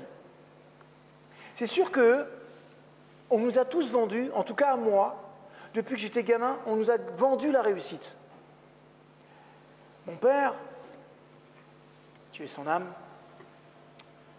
a toujours tout fait pour m'encourager à réussir, à être le meilleur dans ce que je faisais. D'ailleurs, il faut que je vous fasse part d'une anecdote que je ne ferai qu'ici, et je vous demande que ça ne sorte pas de la communauté juive. Peut-être que certains d'entre vous le savent, j'ai découvert que j'étais juif à 28 ans. Et j'ai décidé de faire ma circoncision à 36. 8 ans, 8 jours. Hein ? 8 ans, 8 jours. Ouais, c'est ça. C'était magique. Je ne vous parle pas de la douleur après la circoncision, le moment sympa, après un petit peu moins, quand même. Je vous passe les détails. Quelque temps plus tard, je vais en Normandie. Vous devez savoir que mon père n'est pas juif. Et mon père se disait complètement athée. Il ne croyait pas en Dieu, il n'a jamais mis les pieds dans une église, il a mis les pieds pour la première fois dans une synagogue le jour de la bar mitzvah du fils de ma femme pour honorer ma femme parce qu'il aimait profondément Sarah. Et j'ai trouvé que c'était un acte exceptionnel de sa part. Donc 3-4 semaines plus tard, je suis en Normandie, je suis dans la salle de bain et j'ai mon père qui frappe à la porte. Mon fils, est-ce que je peux voir ? J'ai dit, tu sais papa, tu me connais depuis que je suis tout petit, tu m'as toujours vu tout nu, il n'y a pas de problème, écoute. Mon père passe la tête à travers la porte, et là il me dit, bravo. Ah mais, bravo, je suis vraiment très fier de toi, bravo. Et là je dis, papa, t'es un psychopathe. J'ai été le meilleur à l'école, j'ai été le meilleur en sport, j'ai fait des études supérieures jusqu'à un bac plus 10. Je n'ai jamais reçu de ta part un seul bravo, je suis fier de toi mon fils. On me coupe un petit bout de peau et tu trouves ça exceptionnel. Mais il me dit pour ça, il faut du courage. Et c'est ça qui est intéressant. Après, je suis sorti de la salle de bain, je dis, mais tu plaisantais tout à l'heure ? Il me dit, pas du tout. Et vous voyez, ce qui est intéressant, c'est que cette personne qui était profondément athée, il s'est intéressé à ma religion. Parce que j'avais fait une démarche qui était une démarche courageuse dans laquelle il n'y avait pas de retour possible. Vous voyez ce que je veux dire ou pas ? Mon père honorait ces personnes qui se positionnent dans la vie. Oh, je vais vous raconter aussi une autre anecdote. Peut-être le savez-vous, dernièrement, il y a certains d'entre vous qui ont vu une vidéo de moi, Place de la République. Oui, bien sûr. Ok. Donc, à la base, cette vidéo, elle était prévue et envoyée à quelques amis d'un groupe Facebook restreint de 12 personnes. Ok ? du Canada, on m'envoyait des retours tous les jours. D'accord? Donc, d'un côté, la communauté juive m'a remercié d'avoir fait ça. D'un autre côté, les autres communautés, ils ne m'ont pas remercié. Pas vraiment. Alors, je passe au détail des 67 menaces de mort que j'ai reçues, avec des détails très intéressants. Il y en a un qui m'a dit « Je vais sortir tes entrailles, je vais les découper ». Et j'ai dit « Mais mon Dieu, simplement parce que j'ai dit ça, si tu savais vraiment ce que je pense de la situation, tu ne serais pas assez créatif. » C'est ça. Et c'est intéressant parce que, alors, il faut savoir qu'ils ont créé des faux comptes YouTube, Facebook, dans lesquels j'insultais les musulmans, enfin bref, il y a eu assez de retours, c'était assez violent. Et en vrai, au départ, ça me déboussole, mais le fait que ça m'a déboussolé, ça a duré 48 heures. Ce qui m'a énervé, c'est de voir que des partenaires, des confrères ont commencé à avoir très peur. Parce qu'ils ont reçu des menaces, oui, comment vous faites pour travailler avec David Lefrançois? Vous rendez-vous compte de ce qu'il a dit? Et j'ai quand même des partenaires qui sont venus me voir en me disant, David, ce serait peut-être bien que tu fasses une vidéo d'excuses. Une vidéo d'excuses. Ce serait peut-être bien que tu meurs. Parce que, je vais te dire une chose. D'abord, c'est vrai que cette vidéo, elle n'était pas destinée à Facebook. Je pense que j'aurais mis de la forme et j'aurais donné d'autres informations. Mais je veux juste que vous sachiez qu'à ce moment-là, quand je suis sur la place de la République, avant de donner une conférence, j'ai quand même des personnes que j'ai interviewées. Qu'est-ce que Force ouvrière ou la CGT, qui est censée nous aider quand on a des difficultés avec le patronat, vient faire sur une réunion pro-palestinienne avec des pancartes marquées « Juifs de France dehors ».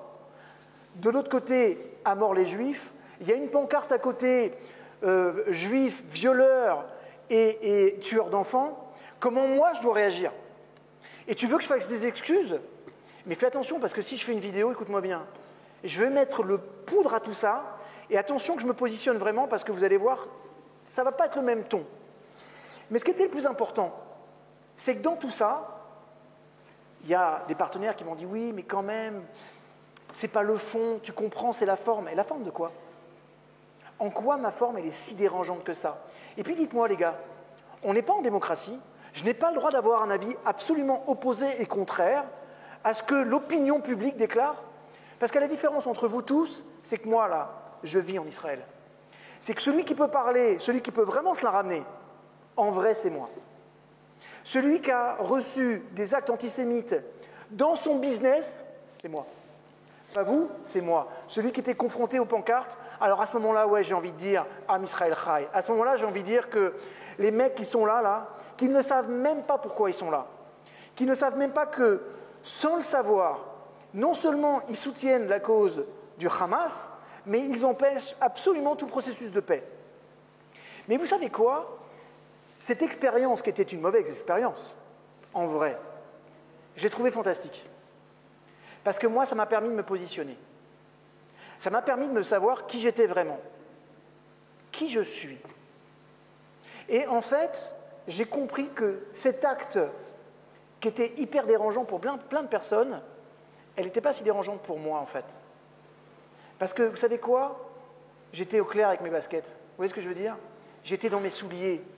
Je sais qui je suis, j'assume qui je suis, et je l'ai dit à mes partenaires, vous savez, ceux qui m'aiment me suivent. Ceux qui me détestent, il y a tellement de gens sur YouTube, il y a tellement de produits dans le monde. Maintenant, je vous dis une chose, l'histoire me donnera raison. C'est juste une question de temps. Mais je ne remettrai pas en question qui je suis. C'est tout le problème de la concession. C'est que parfois, on va vous dire « arrondis les angles ». Mais il ne faut pas arrondir les angles. Parce qu'une chose qui est prévue pour être carrée, elle n'est pas faite pour être ronde. Un concept, une idée, elle est aboutie du début jusqu'à la fin. À partir du moment où tu la modifies, pourquoi notre Torah elle est aussi puissante et toujours à jour? Parce qu'elle n'a jamais été modifiée. Pourquoi, aujourd'hui, avec une même religion, tu peux faire des actes bienveillants et tu peux mener des fatwas? Mais parce que tu t'autorises à modifier ce qui ne doit pas l'être. Parce que tu as fait des concessions. Et vous savez, c'est ça qui est intéressant, c'est que le bonheur, on pense que c'est quelque chose qui vient d'une dimension très positive, un peu béni oui-oui en disant oui, je veux vivre le bonheur, je vais sortir, je vais sucer les arbres et puis je vais embrasser les sapins. Non, non, non, non. Le bonheur, c'est profondément actif et le bonheur, tu ne peux le vivre que si et seulement si tu es en accord avec qui tu es. Le bonheur, tu le vis que si les valeurs que tu affiches, tu les vis concrètement. Parce que je vous le dis en vrai, nos valeurs, les valeurs, ce qui correspond à qu'est-ce qui est important pour moi dans ma vie. C'est ça les valeurs, c'est rien d'autre. Qu'est-ce qui est important pour moi dans ma vie? Okay? Mes valeurs sont profondément utiles et parfaitement inutiles.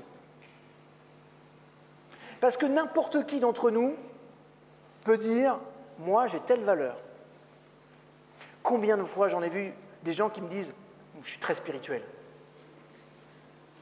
Vous savez, les gens spirituels, ils ne le disent pas. Pourquoi tu aurais besoin de me prouver que tu es spirituel? Sois-le, ça suffit. Pourquoi faire autant d'autopromotion à me prouver? Tu veux juste te rassurer que tu penses pouvoir le devenir, mais en fait, une chose est claire, tu ne l'es pas. Le nombre d'entreprises qui disent « nous, on est éthiques » et qui, en vrai, sont pathétiques. C'est tout le problème. C'est-à-dire que si tu n'es pas en accord avec tes valeurs, en clair, c'est quoi être en accord avec ses valeurs? C'est est-ce que les comportements que je pose chaque jour sont en accord profond avec les valeurs qui sont les miennes?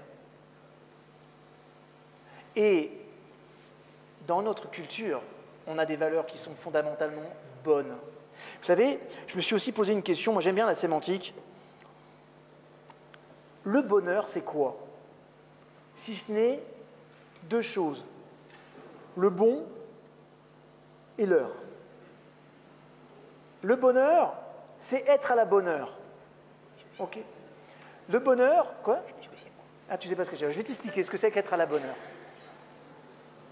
Vous savez, je vais travailler ma journée, je vais donner tout ce que je peux pour me réaliser, pour ma parnassa, pour tout le reste. Je parle en tant qu'homme. Quand je rentre chez moi le soir, j'ai envie de me dire je peux me détendre. Bah non. Bah non. Parce que là, en vrai, t'es pas à la bonne heure. C'est pas la bonne heure. Non, non, c'est pas la bonne heure. La bonne heure, c'est quand tu rentres chez toi, que tu as terminé quelque chose qui s'appelle ton job, tu en commences un autre qui s'appelle ton couple. Puis tu en commences un autre qui s'appelle l'éducation de tes enfants. Puis tu peux en avoir un autre, si tu as des animaux, qui s'appelle prendre soin d'eux. Parce que moi, par exemple, j'ai des chiennes, mais je n'ai pas envie qu'elles aient des vies de chiens. Donc chaque jour, je prends 45 minutes avec elles pour partir, pour aller à la plage, pour les faire jouer, pour communiquer, pour échanger, pour les éduquer, pour avoir une relation avec ces animaux que j'adore plus que tout au monde. Pourquoi? Parce que je trouve que c'est le reflet de ce que nous sommes. Maintenant, le problème, c'est que si tu n'es pas à la bonne heure, ne te pose pas la question. Il y aura du malheur.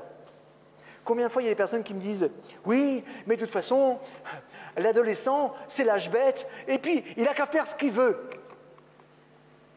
Alors déjà, quand quelqu'un me dit « c'est l'âge bête », de qui tu parles? Parce que tu sais très bien, en vrai, que cet âge-là, c'est un âge qui est important et que pour qu'il rentre dans son processus d'individuation, il se confronte à qui tu es, il se confronte à ta vision du monde, qu'il ne soit pas d'accord avec toi. Donc on sait depuis la nuit des temps que, comme le dirait Yahya Ben Chetrit, quand tu as un enfant, tu achètes un gilet pare-balles. C'est une question de temps, ça va te revenir, c'est comme ça. Maintenant, comprends que le moment où ton gamin il part en vrille, c'est au contraire le moment où tu dois être présent. C'est ça, être l'homme de la situation. C'est le moment où il peut basculer, que tu dois être présent avec lui comme jamais, que tu dois lui montrer que tu l'aimes comme jamais. C'est dans la difficulté de ton couple que tu dois prouver à la personne que tu aimes, à ta femme, à ton mari, que dans l'adversité, tu es présent. Vous savez, on nous dit tu épouseras pour le meilleur et pour le pire, mais quand tu dis ça, ce jour-là, tu es dans le meilleur. Tu n'as pas du tout envisagé le pire. Et puis un jour, le pire, il arrivera. à travers parfois des difficultés de couple, à travers la maladie, à travers des problèmes de parnassa. Et il y a des cycles qui vont arriver. Donc, si tu penses qu'une fois que tu vas te marier, les choses vont être roses toute ta vie, ben, c'est pas possible. Voilà. Et si tu penses ça, c'est une illusion. C'est la raison pour laquelle le bonheur, c'est un processus d'investissement. C'est une volonté affichée d'avoir un objectif, comme disait Jacob il y a quelques instants, viscéralement vissé chez nous, c'est-à-dire, oui, je veux vivre un bonheur. Et vivre un bonheur, c'est quoi? C'est, écoutez-moi bien, les neurosciences nous disent, le bonheur, c'est la capacité qu'on a de vivre des expériences optimales dans chacun de nos domaines de vie. Alors, je vais développer. Le bonheur, c'est la capacité de vivre des expériences optimales dans chacun de nos domaines de vie. Domaine de vie, c'est quoi? Le couple, la famille, le travail, mon épanouissement personnel et une dimension que je vais appeler la dimension tribale, c'est la façon dont je m'inscris dans la société. D'accord? Vivre une expérience optimale, c'est te concentrer à la tâche que tu es en train de faire quand tu le fais, et exclusivement celle-ci, parce qu'on vit quand même dans des sociétés dans lesquelles on est tellement distrait aujourd'hui à cause des nouvelles technologies qu'on en perd toute forme d'efficacité. Et quand je parle d'efficacité dans ta relation de couple. Vous êtes en train de vous parler, mais ta femme, elle est en train de regarder le dernier post qu'il y a eu sur Facebook. Elle est présente, mais elle n'est pas avec toi. Voilà. Elle est préoccupée. Elle te montre que tu es présente, mais elle pense à la dernière copine qui a envoyé le post et la réponse qu'elle va faire. Elle n'est pas avec toi. Il n'y a rien de pire. Moi, ce que j'impose à mes enfants, ce que j'impose quand on est à table, quand je vois mes enfants, on est à table ensemble, il n'y a pas de téléphone. Voilà. L'espace qu'on va passer ensemble, même si c'est un quart d'heure, une demi-heure, peu importe. Tu poses ton téléphone, je pose le mien. Voilà. Et on communique ensemble. Même si tu ne me parles pas, on vivra quelque chose de sympathique. Ok? Et je vous rappelle ici une chose, c'est que dans chacun de ces domaines de vie, vous devez avoir des objectifs. On a remarqué que les enfants qui réussissaient avaient des parents qui avaient tous pour eux des projets. Parce que c'est quand même nouveau, il y a des personnes qui disent « Non, mais tu sais, mon fils, mes enfants, ils choisiront par eux-mêmes. » Parfois, j'entends même des trucs sur la religion. Ils choisiront par eux-mêmes, quand ils seront grands. S'il veut être musulman, il sera musulman. S'il veut être chrétien, non mais t'es juif. Ça serait bien au moins que tu lui montres ce que c'est, que cette culture, que tu lui transmettes et que tu lui donnes le désir et que tu lui rappelles. T'es juif, c'est ton identité. Ok? Depuis quand, c'est un truc magique ça, depuis quand les enfants ont ces capacités de décider? Si c'est ce que vous croyez, croyez que moi que le cerveau de l'enfant il n'est pas équipé pour ça. Jamais. Parce que le lobe préfrontal, ici, là, dans laquelle va se développer toute la raison, toute la volonté, la capacité au bonheur et à gérer mes émotions, ça va se jouer là. Et ça se construit de 13 à 22 ans. C'est intéressant de s'apercevoir que la bar mitzvah, elle arrive à 13 ans chez le garçon, la bat mitzvah à 12 ans, et qu'à 12 ans chez la fille et à 13 ans chez le garçon, le lobe préfrontal commence à se construire. Et vous savez ce qui se passe? Quand le lobe préfrontal commence à se développer, il développe la capacité de choisir entre le bien et entre le mal. C'est pour ça qu'on lui dit, à partir de maintenant, tu es un adulte. Non, à 13 ans, tu as envie de dire, les gars, il a 13 ans, laissez-le tranquille. Non, parce que là, maintenant, il va développer cette aptitude de choisir entre le bien et le mal. Et le bonheur, c'est quoi? Je vous ai dit, c'est deux choses, le bon et l'heure. Le bonheur, en fait, c'est la capacité d'insuffler chaque moment de ta vie du bon. Tu bosses, mets du bon dans ce que tu fais. Même il y a combien de personnes m'ont dit, un jour m'ont dit, mais tu sais toi David, tu as vraiment de la chance, tu fais un métier qui est passionnant, c'est ta passion. C'est vrai, c'est vrai. Faire mon métier, c'est un privilège. Mais de s'investir dans son métier et de choisir que son métier t'épanouisse, c'est un choix. Et moi, j'ai vu des personnes dont le métier, il ne pouvait pas paraître exceptionnel, mais chaque interaction que tu as avec eux, elle est magique. Un cordonnier, à Neuilly, j'avais un cordonnier, j'allais lui porter mes chaussures parce qu'il était sympathique. Je ne cirais plus mes chaussures moi-même, simplement parce que les 2 minutes que je passais avec lui, je rigolais, je me marrais. Mais vous savez quoi? Lui, il changeait ma vie. C'est-à-dire que son job, d'abord, il le faisait très bien. Donc, comme il le faisait mieux que moi, pourquoi je le ferais? Et en plus, la qualité relationnelle que je pouvais avoir avec ce monsieur faisait que j'allais chez lui. Regardez, aujourd'hui, on a le choix. Les boulangeries, les restaurants, chez qui on va? Chez ceux qui nous aiment le plus. Ah, je vais vous dire un truc, ce que je crois profondément. On ne peut donner que ce que l'on a. Je peux vous donner du temps si j'en ai, je peux vous donner de l'argent si j'en ai, je peux vous donner des connaissances si j'en ai. On ne peut donner que ce que l'on a. Et il y a un phénomène psychologique qui n'a pas été assez développé, me semble-t-il. Tout le monde a entendu parler de la logique de projection, c'est-à-dire cette capacité qu'on a de projeter sur les autres des pensées, des émotions, des problématiques qui nous sont personnelles. D'accord? Par exemple, si un jour vous venez à vous séparer, et les personnes vont dire « Mon pauvre chéri, ça doit être très très dur. » Mais tu ne le sais pas, ça se trouve, c'est la fête. Non, mais ça se trouve, ça fait juste 25 ans que je vis qu'un dragon, j'en peux plus. C'est la libération. Comment tu peux le savoir? C'est parce que tu viens de me calquer tes propres angoisses, parce que toi, tu penses que ce serait pénible si tu étais à ma place. Mais t'en sais rien, tu n'es pas dans ma situation. D'accord? Donc il faut juste comprendre que ce phénomène de projection, il existe tous les jours. Mais il y a un autre phénomène qui est absolument inconnu, qui s'appelle le phénomène de contre-projection. Et ce phénomène de contre-projection, il se repose sur quelque chose de neurologique qu'on appelle les neurones miroirs, découverts dans les années 95, qui font que quand je vous regarde, par exemple, quand je regarde votre regard, eh ben en fait, il faut que vous sachiez qu'à ce moment-là, l'interaction qu'on a tous les deux va faire que ma neurologie sera équivalente à la vôtre. C'est-à-dire que mes connexions neuronales seront l'espace de presque 1 seconde la même que la vôtre. Et c'est ce qui va me permettre, moi, d'être en empathie. Et que si je vois un regard violent ou un regard compatissant, j'adapterai mon discours par rapport à ce que je suis en train de dire. D'accord? C'est le phénomène de l'empathie. Mais comprenez aussi une chose, c'est que je peux donner que ce que j'ai. Donc si je donne à l'autre du bonheur, si je fais le bien aux autres, si je fais le bien avec mes clients, il y a des personnes souvent qui me disent « C'est quoi le secret de la réussite en business, David? Ton business, il explose. » C'est vrai que mon business, il explose. À chaque fois que je sors un produit sur Internet, je fais un carton. Je vous le dis. Pourquoi? Parce que je le travaille tellement. Le produit que je délivre, je suis sûr qu'il est d'une très très bonne qualité parce que j'ai mis tout ce que je pouvais y mettre. Vous savez quoi? J'ai mis du bon dans ce que je faisais. C'est-à-dire que j'ai des personnes, sur le monde de l'Internet, il faut que vous sachiez qu'en moyenne, il y a entre 20 et 25% de retour sur les produits qui sont achetés sur Internet. Je n'ai pas 0,7% de retour sur l'ensemble de tous mes produits. Mais parce qu'avant de mettre un produit sur un marché, je prends le temps. Je mets le meilleur. Et vous savez quoi? Je donne une vraie matière. C'est vraiment intéressant. Donc ça veut dire quoi? Je mets du bon dans ce que je fais. Je vais vouloir éduquer mon fils, je vais vouloir éduquer ma fille, je mets du bon dans ce que je fais. Est-ce que ça sera parfait? La réponse est non.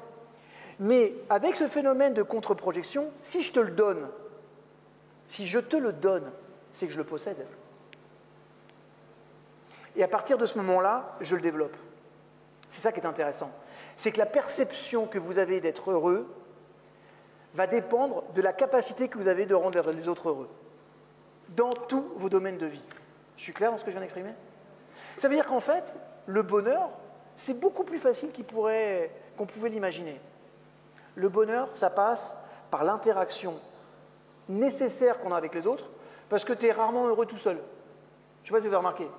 Tu peux avoir envie d'avoir la paix de temps en temps, d'accord? Tu peux avoir un moment de solitude. Te dire, j'ai envie d'être, à ce moment-là, j'ai besoin de solitude. Ça peut être un besoin nécessaire pour te concentrer. Moi, quand j'écris mes livres, ça m'arrive régulièrement de dire à mon épouse, c'est quoi, là, j'ai besoin de 3 jours, je termine mon chapitre, parce que là, je peux plus. Je peux plus, les interactions, les enfants, les trucs, il faut 3 jours pour moi. D'accord? Ou alors, quand je vais donner des lots de conférences, là, je pars à Paris la semaine prochaine, je donne de 7h30 le matin à synagogue, 9h, je donne des formations le soir, tous les soirs, je donne des cours à l'université de 6h30 à 21h30. Autant vous dire que, et entre deux, des conférences.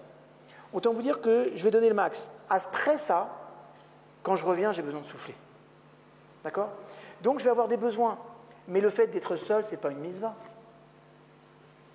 d'être tout seul. Il n'y a rien de pire au monde. Donc la capacité à être heureux, c'est la capacité de se poser une vraie question. C'est comment, maintenant, là, tout de suite, je peux rendre l'autre heureux. Et démenez-vous comme des diables pour faire tout ce qu'il faut pour que la personne puisse être plus heureuse. C'est le secret de la réussite, en fait.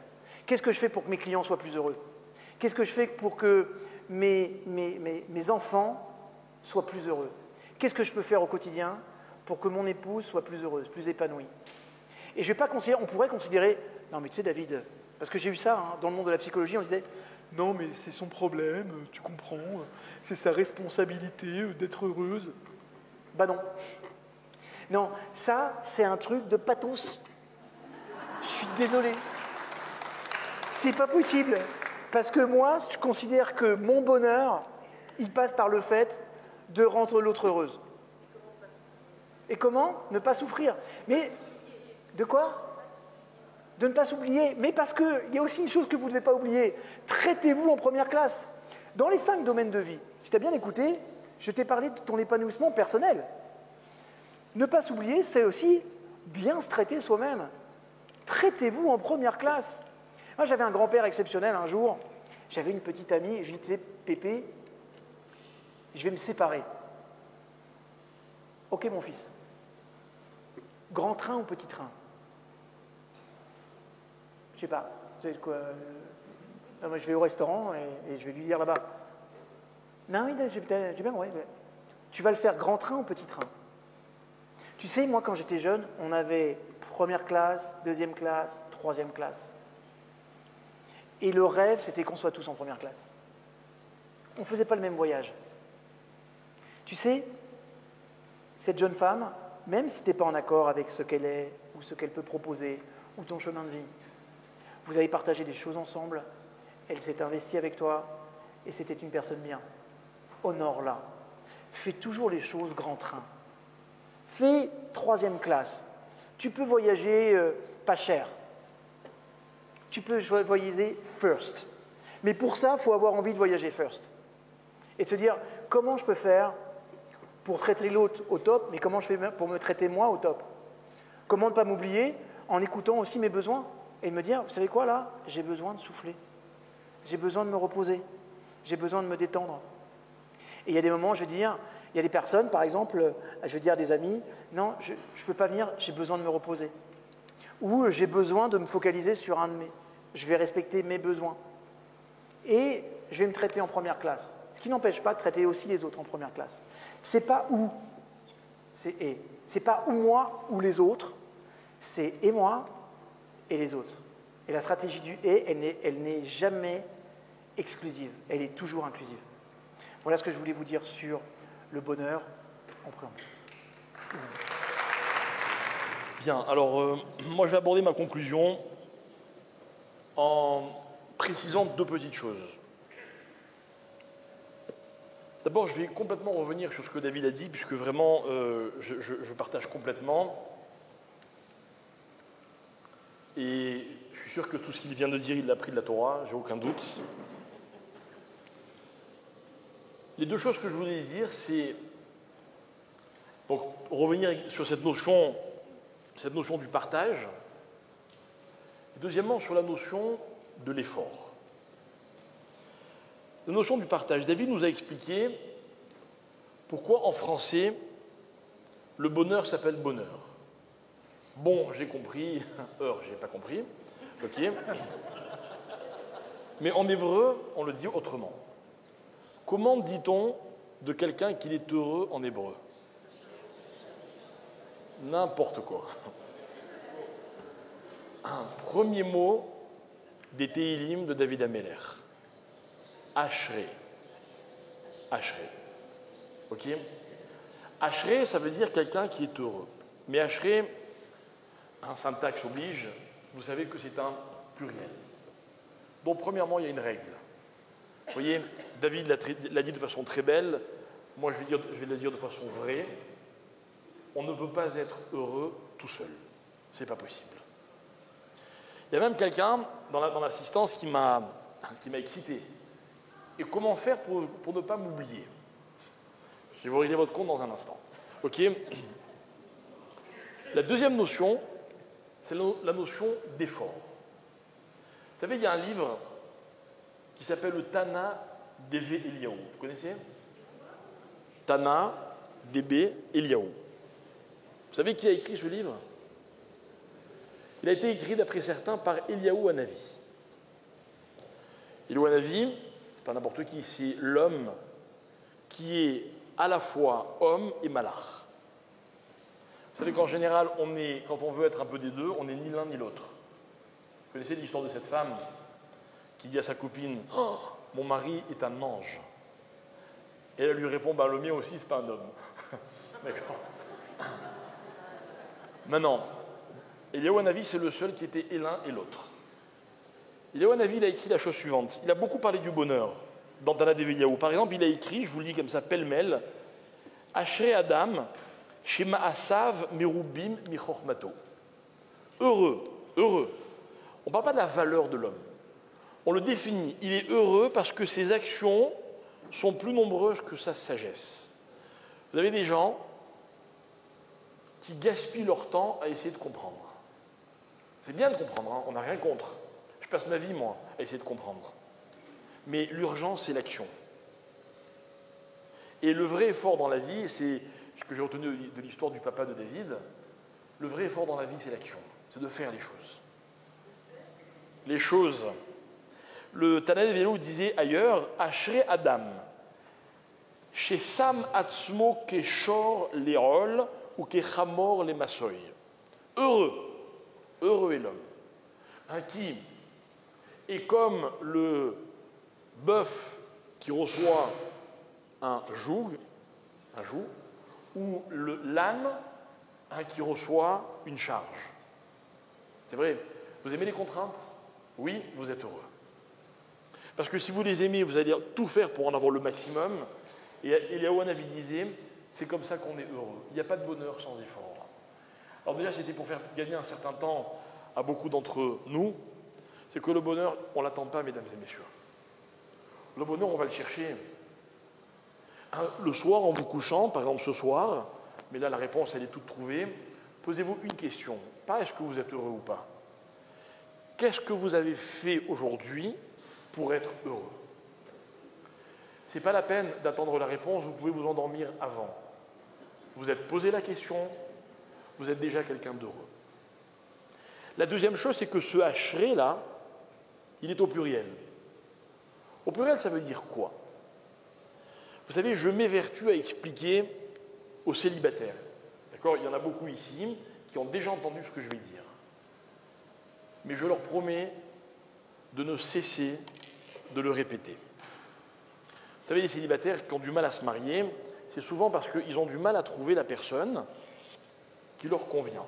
C'est-à-dire qu'ils sont très exigeants, à tort ou à raison, peu importe, là n'est pas le problème, et ils cherchent. Et celle-là, c'est pas bon. Et celle-là, ça va pas. Et celle-là, elle me convient pas. Et celle-là, elle ne répond pas à mes attentes. Eh bien, j'ai un secret pour eux. J'ai un secret. Mes chers célibataires, vous n'allez pas l'aimer du tout. Et pire que ça, vous n'allez pas me croire. Et c'est bien dommage. C'est que le secret, c'est le suivant. Vous pouvez épouser n'importe qui. Et le résultat sera le même. Parce que votre succès relationnel ou votre échec ne dépendent pas de la personne que vous allez épouser. Vous savez, moi j'aime... Il n'y a que les femmes qui applaudissent. Non, je vois qu'il y a plein de n'importe qui dans cette salle. Très bien. J'aime raconter que de toutes les disputes que j'ai pu connaître dans mon couple, et elles sont nombreuses, ma femme et moi on adore se disputer, c'est un sport que l'on pratique avec beaucoup de passion, ok. Il y en a une seule que je n'oublierai jamais, une seule. Je les oublie toutes, moi, ok. Vous savez quelle est la seule que j'oublierai jamais? C'est la première.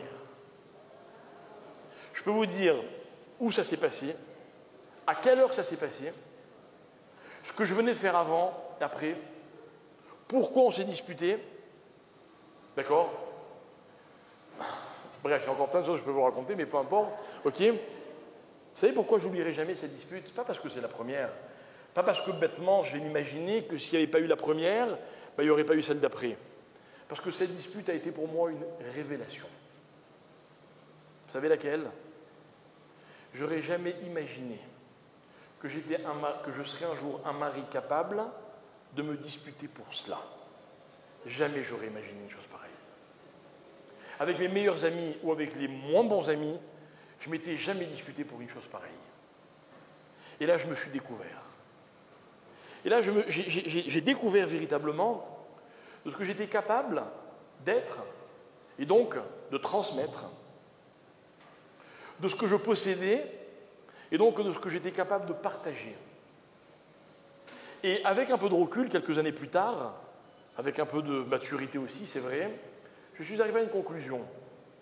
C'est que finalement, la relation, elle n'est pas basée sur ce que j'ai ou sur qui j'ai en face de moi, mais sur ce qu'ensemble, on va décider de partager. Je vous explique. J'ai reçu un jour la visite d'un couple très mignon, des jeunes que je connaissais, que j'avais fréquentés, qui suivaient mes cours, qui s'étaient mariés, qui avaient eu un enfant. Et puis un jour, l'épouse me téléphone, la dame, en me disant « Voilà, nous avons un grand problème de couple ». Il y avait un vrai problème de couple, malheureusement lié à Internet et compagnie. Je les reçois, on discute, on essaie d'analyser le problème, et on se voit une fois, 2 fois, 3 fois, 4 fois, je ne sais plus combien de fois on s'est vu. D'ailleurs, je mélange entre le nombre de fois où on s'est vu et le nombre d'heures qu'on a passé ensemble au téléphone. Ils m'ont épuisé. Ils m'ont épuisé, je vous dis la vérité. Et manque de bol, je dois vous avouer qu'elle m'a un peu plus épuisé que lui. Non, mais c'est vrai que les hommes ont cette fâcheuse tendance à prendre un peu de distance, ce qui n'est malheureusement pas une bonne attitude. Et un jour, elle a eu le malheur de m'épuiser à la mauvaise heure. Malheur, ok? Ouais. Non, quand c'est moi qu'on m'énerve, je comprends. Alors, je sortais d'un cours à Natania, qui m'avait demandé pas mal d'énergie. J'avais devant moi encore 1 heure de route. Je lui avais dit, appelez-moi à cette heure-ci. Donc, il était peut-être 11h30, minuit, je ne sais plus. Vous voyez, on n'est pas dans sa meilleure fraîcheur à cette heure-ci, vous voyez. Et elle m'a énervé.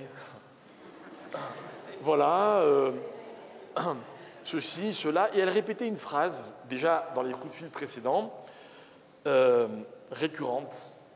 Je ne suis pas heureuse, je ne suis pas heureuse, je ne suis pas heureuse. Et là, j'ai craqué. Et je me rappelle, je me suis garé sur le bord de l'autoroute.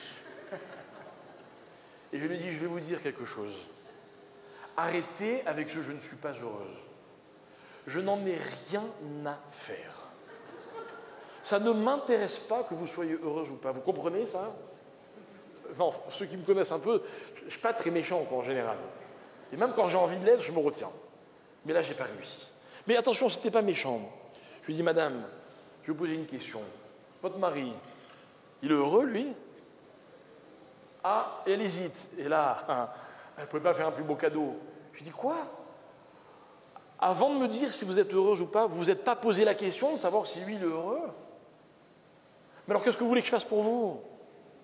Ah, vous savez quoi, madame? On va faire la chose suivante. Ne m'appelez plus.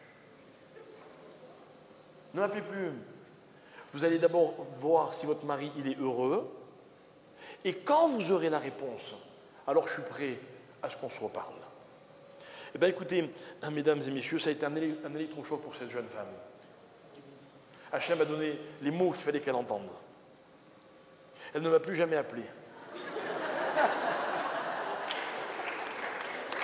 Attendez, il y a une virgule. Il y a une virgule. Virgule.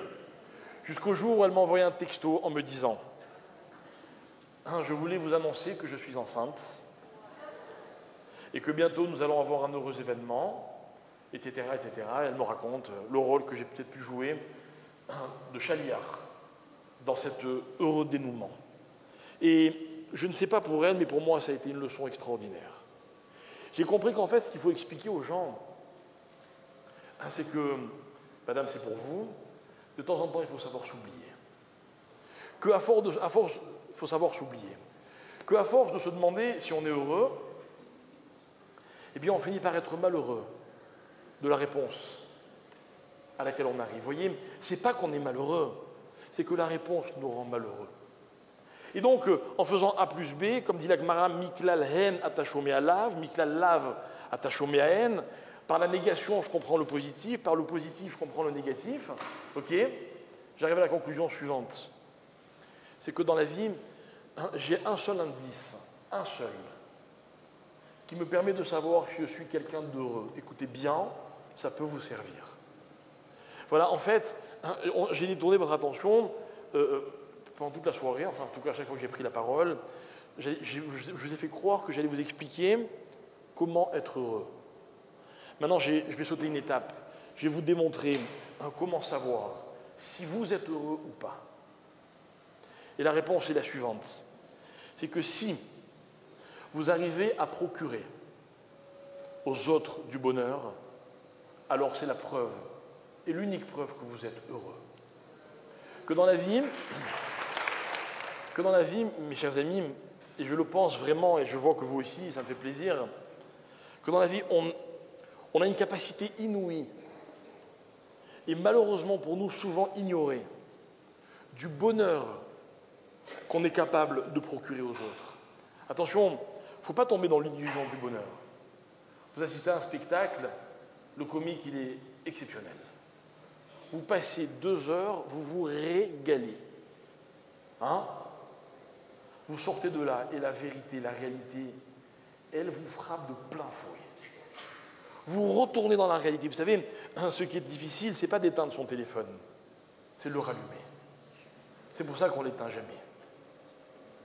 Parce que qu'est-ce qui nous attend dans la réalité des choses ? Eh bien, il y a d'autres personnes qui vous proposent un vrai bonheur. Quand vous passez un moment avec elles, après, il y a quelque chose qui ne disparaît pas. Vous avez entendu un vrai message, vous avez reçu ce vrai bonheur. Eh bien, les choses, elles continuent après. Moi, je dis toujours qu'un vrai cours de Torah, c'est un cours qui commence lorsque le Rav se tait. Mais je suis sérieux. Quand le Rav commence à se taire, alors le Shiur commence vraiment. Quand ce Shiur, il m'accompagne, quand je vais le recroiser dans ma vie tout seul, 1 semaine après, 6 mois après, 1 an, peut-être 10 ans après.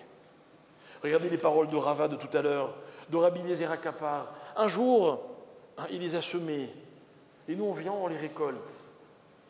Ils nous ont donné du bonheur. Vous savez ce que c'est un mari heureux ? C'est un mari qui se rend compte que sa femme, elle est heureuse. Que le plus beau compliment qu'on peut faire à quelqu'un, c'est de lui dire « j'ai vu ton conjoint, qu'est-ce qu'il a l'air épanoui ?» C'est-à-dire que vous avez témoigné que l'autre est épanoui, mais celui à qui vous l'avez dit, vous avez exprimé la preuve que lui aussi, il est heureux. Que finalement, le bonheur, mesdames et messieurs, c'est le monde idéal. C'est le monde tel qu'il est réellement. Le bonheur, comme l'a expliqué David, de façon magistrale, on le contient. Vous savez, on adore courir après ce qu'on n'a pas dans la vie. Quel dommage. Au lieu de perdre notre temps à courir après ce qu'il y a dehors, on pourrait, sans faire aucun effort, aller chercher ce qu'il y a en nous. Ce que je voulais vous dire, mesdames et messieurs, ce n'est pas comment devenir heureux, je voulais vous dire que vous êtes heureux. Voilà.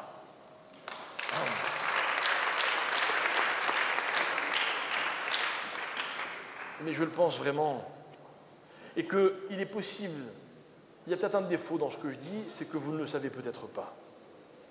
Alors plutôt que de passer son temps à aller essayer de découvrir qu'est-ce que c'est que le bonheur, eh bien consacrons notre temps à comprendre que nous sommes heureux. Et je peux vous dire que vous êtes heureux, vous savez pourquoi ? Parce que, en venant ici ce soir, vous avez fait au moins 2 heureux. Mais c'est vrai.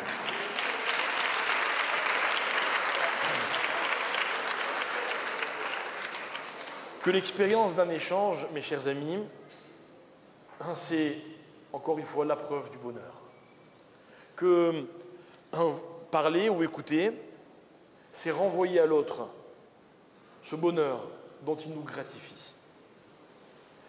C'est que finalement, le mot ashré, qui est un pluriel, c'est pas que c'est la solitude qui rend malheureux. Ce qui rend l'homme malheureux, c'est quand il garde son bonheur à l'intérieur de lui. Parce qu'à tous les célibataires, arrêtez. Parce qu'à tous les célibataires qui n'ont pas encore trouvé le conjoint idéal, je voudrais que vous sachiez que si vous prenez comme cible n'importe qui, et que l'objectif c'est de le rendre heureux, vous allez découvrir véritablement qui vous êtes. Et c'est ça le problème. Et les gens qui ne se marient pas sont des gens qui n'ont pas assez confiance en eux, qui ne sont pas sûrs de ce qu'ils peuvent apporter à l'autre. Alors je voulais vous dire, vous êtes capable de rendre heureux n'importe qui. J'ai une preuve. Quand un couple a des enfants, nos enfants on ne les choisit pas. On ne dit pas, tiens, je vais prendre celui-là. Celui-là, il n'est pas assez bien pour moi. Celui-là, je l'aurais préféré différent. Non. On prend l'enfant que Dieu, qu'Hachem nous donne. Et on décide, parce que c'est ça notre vraie responsabilité, de rendre nos enfants heureux. Et comme par miracle, tout d'un coup, on a décidé qu'on en était capable. Et moi, je vous tape sur l'épaule et je vous dis, alors, vous voyez que vous en êtes capable? Donc j'étais juste venu vous le rappeler ce soir. Merci d'avoir consacré cette soirée à venir partager ce bonheur avec nous. Je voudrais redonner la parole à David qui va en 2 minutes faire semblant de rajouter quelque chose. Non, plaisante. D'accord. Et Béline Eder, si vous êtes sage, on promet que très, très rapidement, on retentera cette expérience qui, pour nous en tout cas, est véritablement un grand plaisir. C'est un homme qui se promène sur les falaises de Masada et qui glisse et qui tombe et qui se rattrape à une racine qui dépasse de la falaise et qui hurle « Aidez-moi! Aidez-moi! Il y a quelqu'un ?»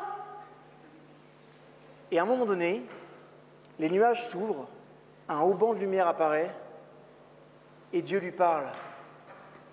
« Mon fils, c'est Hachem. Lâche, lâche. Je vais te retenir. » Il y a quelqu'un d'autre? Vous savez, c'est intéressant parce que tout le monde veut aller au paradis, mais personne n'est prêt à mourir. C'est juste important de comprendre que ce que tu disais sur la logique de sacrifice, elle est essentielle. C'est-à-dire que dans le mot sacrifice, il y a le mot sacré. Ça veut dire quoi le sacrifice? C'est que je vais sacrer mon geste pour devenir qui je dois être. Pour devenir qui je dois être. C'est ça la logique de sacrifice. Et ça veut dire que être heureux, le bonheur, ça ne se fait pas sans engagement, ça ne se fait pas sans erreur, ça ne se fait pas sans y laisser parfois des larmes, parfois de la sueur. Ça veut dire faire des efforts. Mais chaque fois que vous allez faire des efforts, vous deviendrez plus fort. Et c'est ce renforcement qui fera que quoi qu'il arrive, quels que soient les événements, quelle que soit l'adversité ou les obstacles que vous allez avoir, vous serez stable à l'intérieur. On appelle ça être aligné. Et puis, dernière chose, c'est vrai que le bonheur, c'est quelque chose qu'on va chercher, c'est quelque chose qu'on va produire. Et moi, on m'a vendu cette idée que être heureux, le bonheur, c'est obtenir ce que l'on veut. Mais je sais aujourd'hui que c'est aussi vouloir et désirer ce que l'on a. C'est-à-dire que vous devez savoir qu'il y a plusieurs formes d'émotions et qu'il y en a... D'abord, il y a deux grandes émotions principales. Il n'y en a pas 36, il n'y en a que 2. L'amour et son contraire, la peur. Et que toutes les émotions qu'on va avoir, les sentiments qui vont découler de ça, découlent directement de ces 2 dynamiques-là. D'accord? Ça veut dire aussi que chaque fois que je vais faire quelque chose, posez-vous la question, est-ce que je le fais avec une dynamique d'amour ou est-ce que je le fais avec une dynamique de peur? Je vais m'investir dans ce couple par amour ou parce que j'ai peur que ce couple se délétère? Je vais m'investir dans mon éducation par amour pour mon enfant ou parce que j'ai peur qu'il tourne mal? Maintenant, je vais vous dire une chose qui génère des angoisses, souvent on les retrouve. Plus vous serez centré sur vos peurs, et plus vous les aurez. Distillez de l'amour dans tout ce que vous faites. Et une fois encore, dans chaque domaine, mettez de l'amour. Aimez ce que vous faites, aimez ce que vous vivez. On vous dit bien, Gam Zuletova, tout est pour le bien. À partir du moment où j'intègre cette idée, pas simplement intellectuellement, mais à partir du moment où j'intègre cette idée, les choses sont beaucoup plus faciles. Ça, c'est certain. Et quand je dis le bonheur, ce n'est pas simplement obtenir ce que l'on veut, c'est aussi vouloir et désirer ce que l'on a. L'amour, c'est l'émotion la plus puissante. Juste en dessous, dans la capacité, quand vous êtes dans l'amour, sachez une chose, vos 70 neurotransmetteurs qui génèrent tout le bien-être et l'équilibre de ce que vous êtes sont en train de fonctionner et de se fabriquer, naturellement. Le bonheur, l'amour sont hyper liés, et je vais aller plus loin. L'amour, le bonheur, la santé sont également hyper liés. Parce que quand ces neurotransmetteurs fonctionnent à plein régime et plutôt de bonne aloi, en fait, tous vos défenses immunitaires sont au max et vous n'avez pas de problème de santé. Donc le bonheur, c'est vraiment une condition sine qua non que vous devez rechercher, parfois plus qu'éviter la maladie. Vous savez, un jour, j'ai une copine, plus bio qu'elle, tu meurs. C'est-à-dire que si tu ne manges pas du boulgour, du quinoa, bio version la méadrine, c'est pas possible. Et vous savez quoi? Elle a eu un cancer de l'utérus.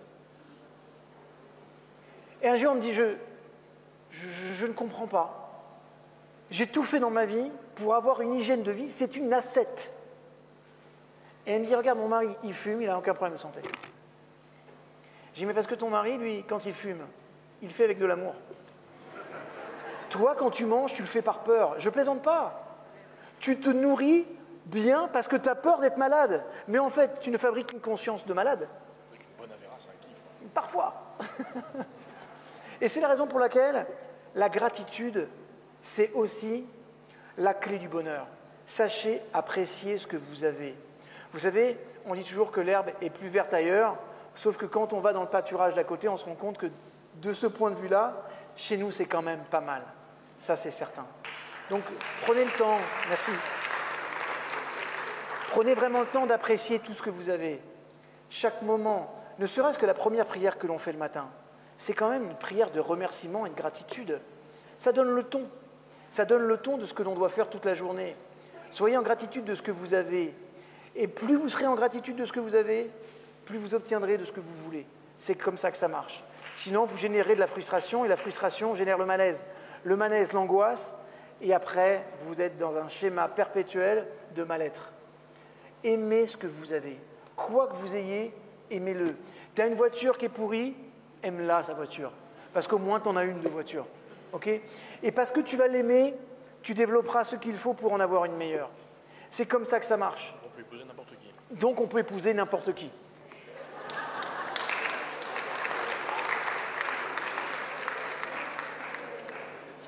Ça va être mon mot de la fin parce que je sais qu'il est tard maintenant. Je voulais juste vous dire aussi que j'étais très heureux. Très heureux. Très heureux aussi pourquoi? Parce qu'on a décidé d'implanter un petit moment de pub. Je peux ou pas? Petit moment de pub, on a décidé d'implanter mon école de coaching. On va former des coachs professionnels en ERETS, en français, pour les francophones. Et ça, c'est important parce que nos communautés aussi ont besoin de personnes qui les accompagnent psychologiquement avec une autre approche de la psychologie. Et sachez que tous ces projets me rendent très heureux. Voilà, je suis très heureux d'être là et j'espère que vous êtes assez bonne soirée. Merci beaucoup.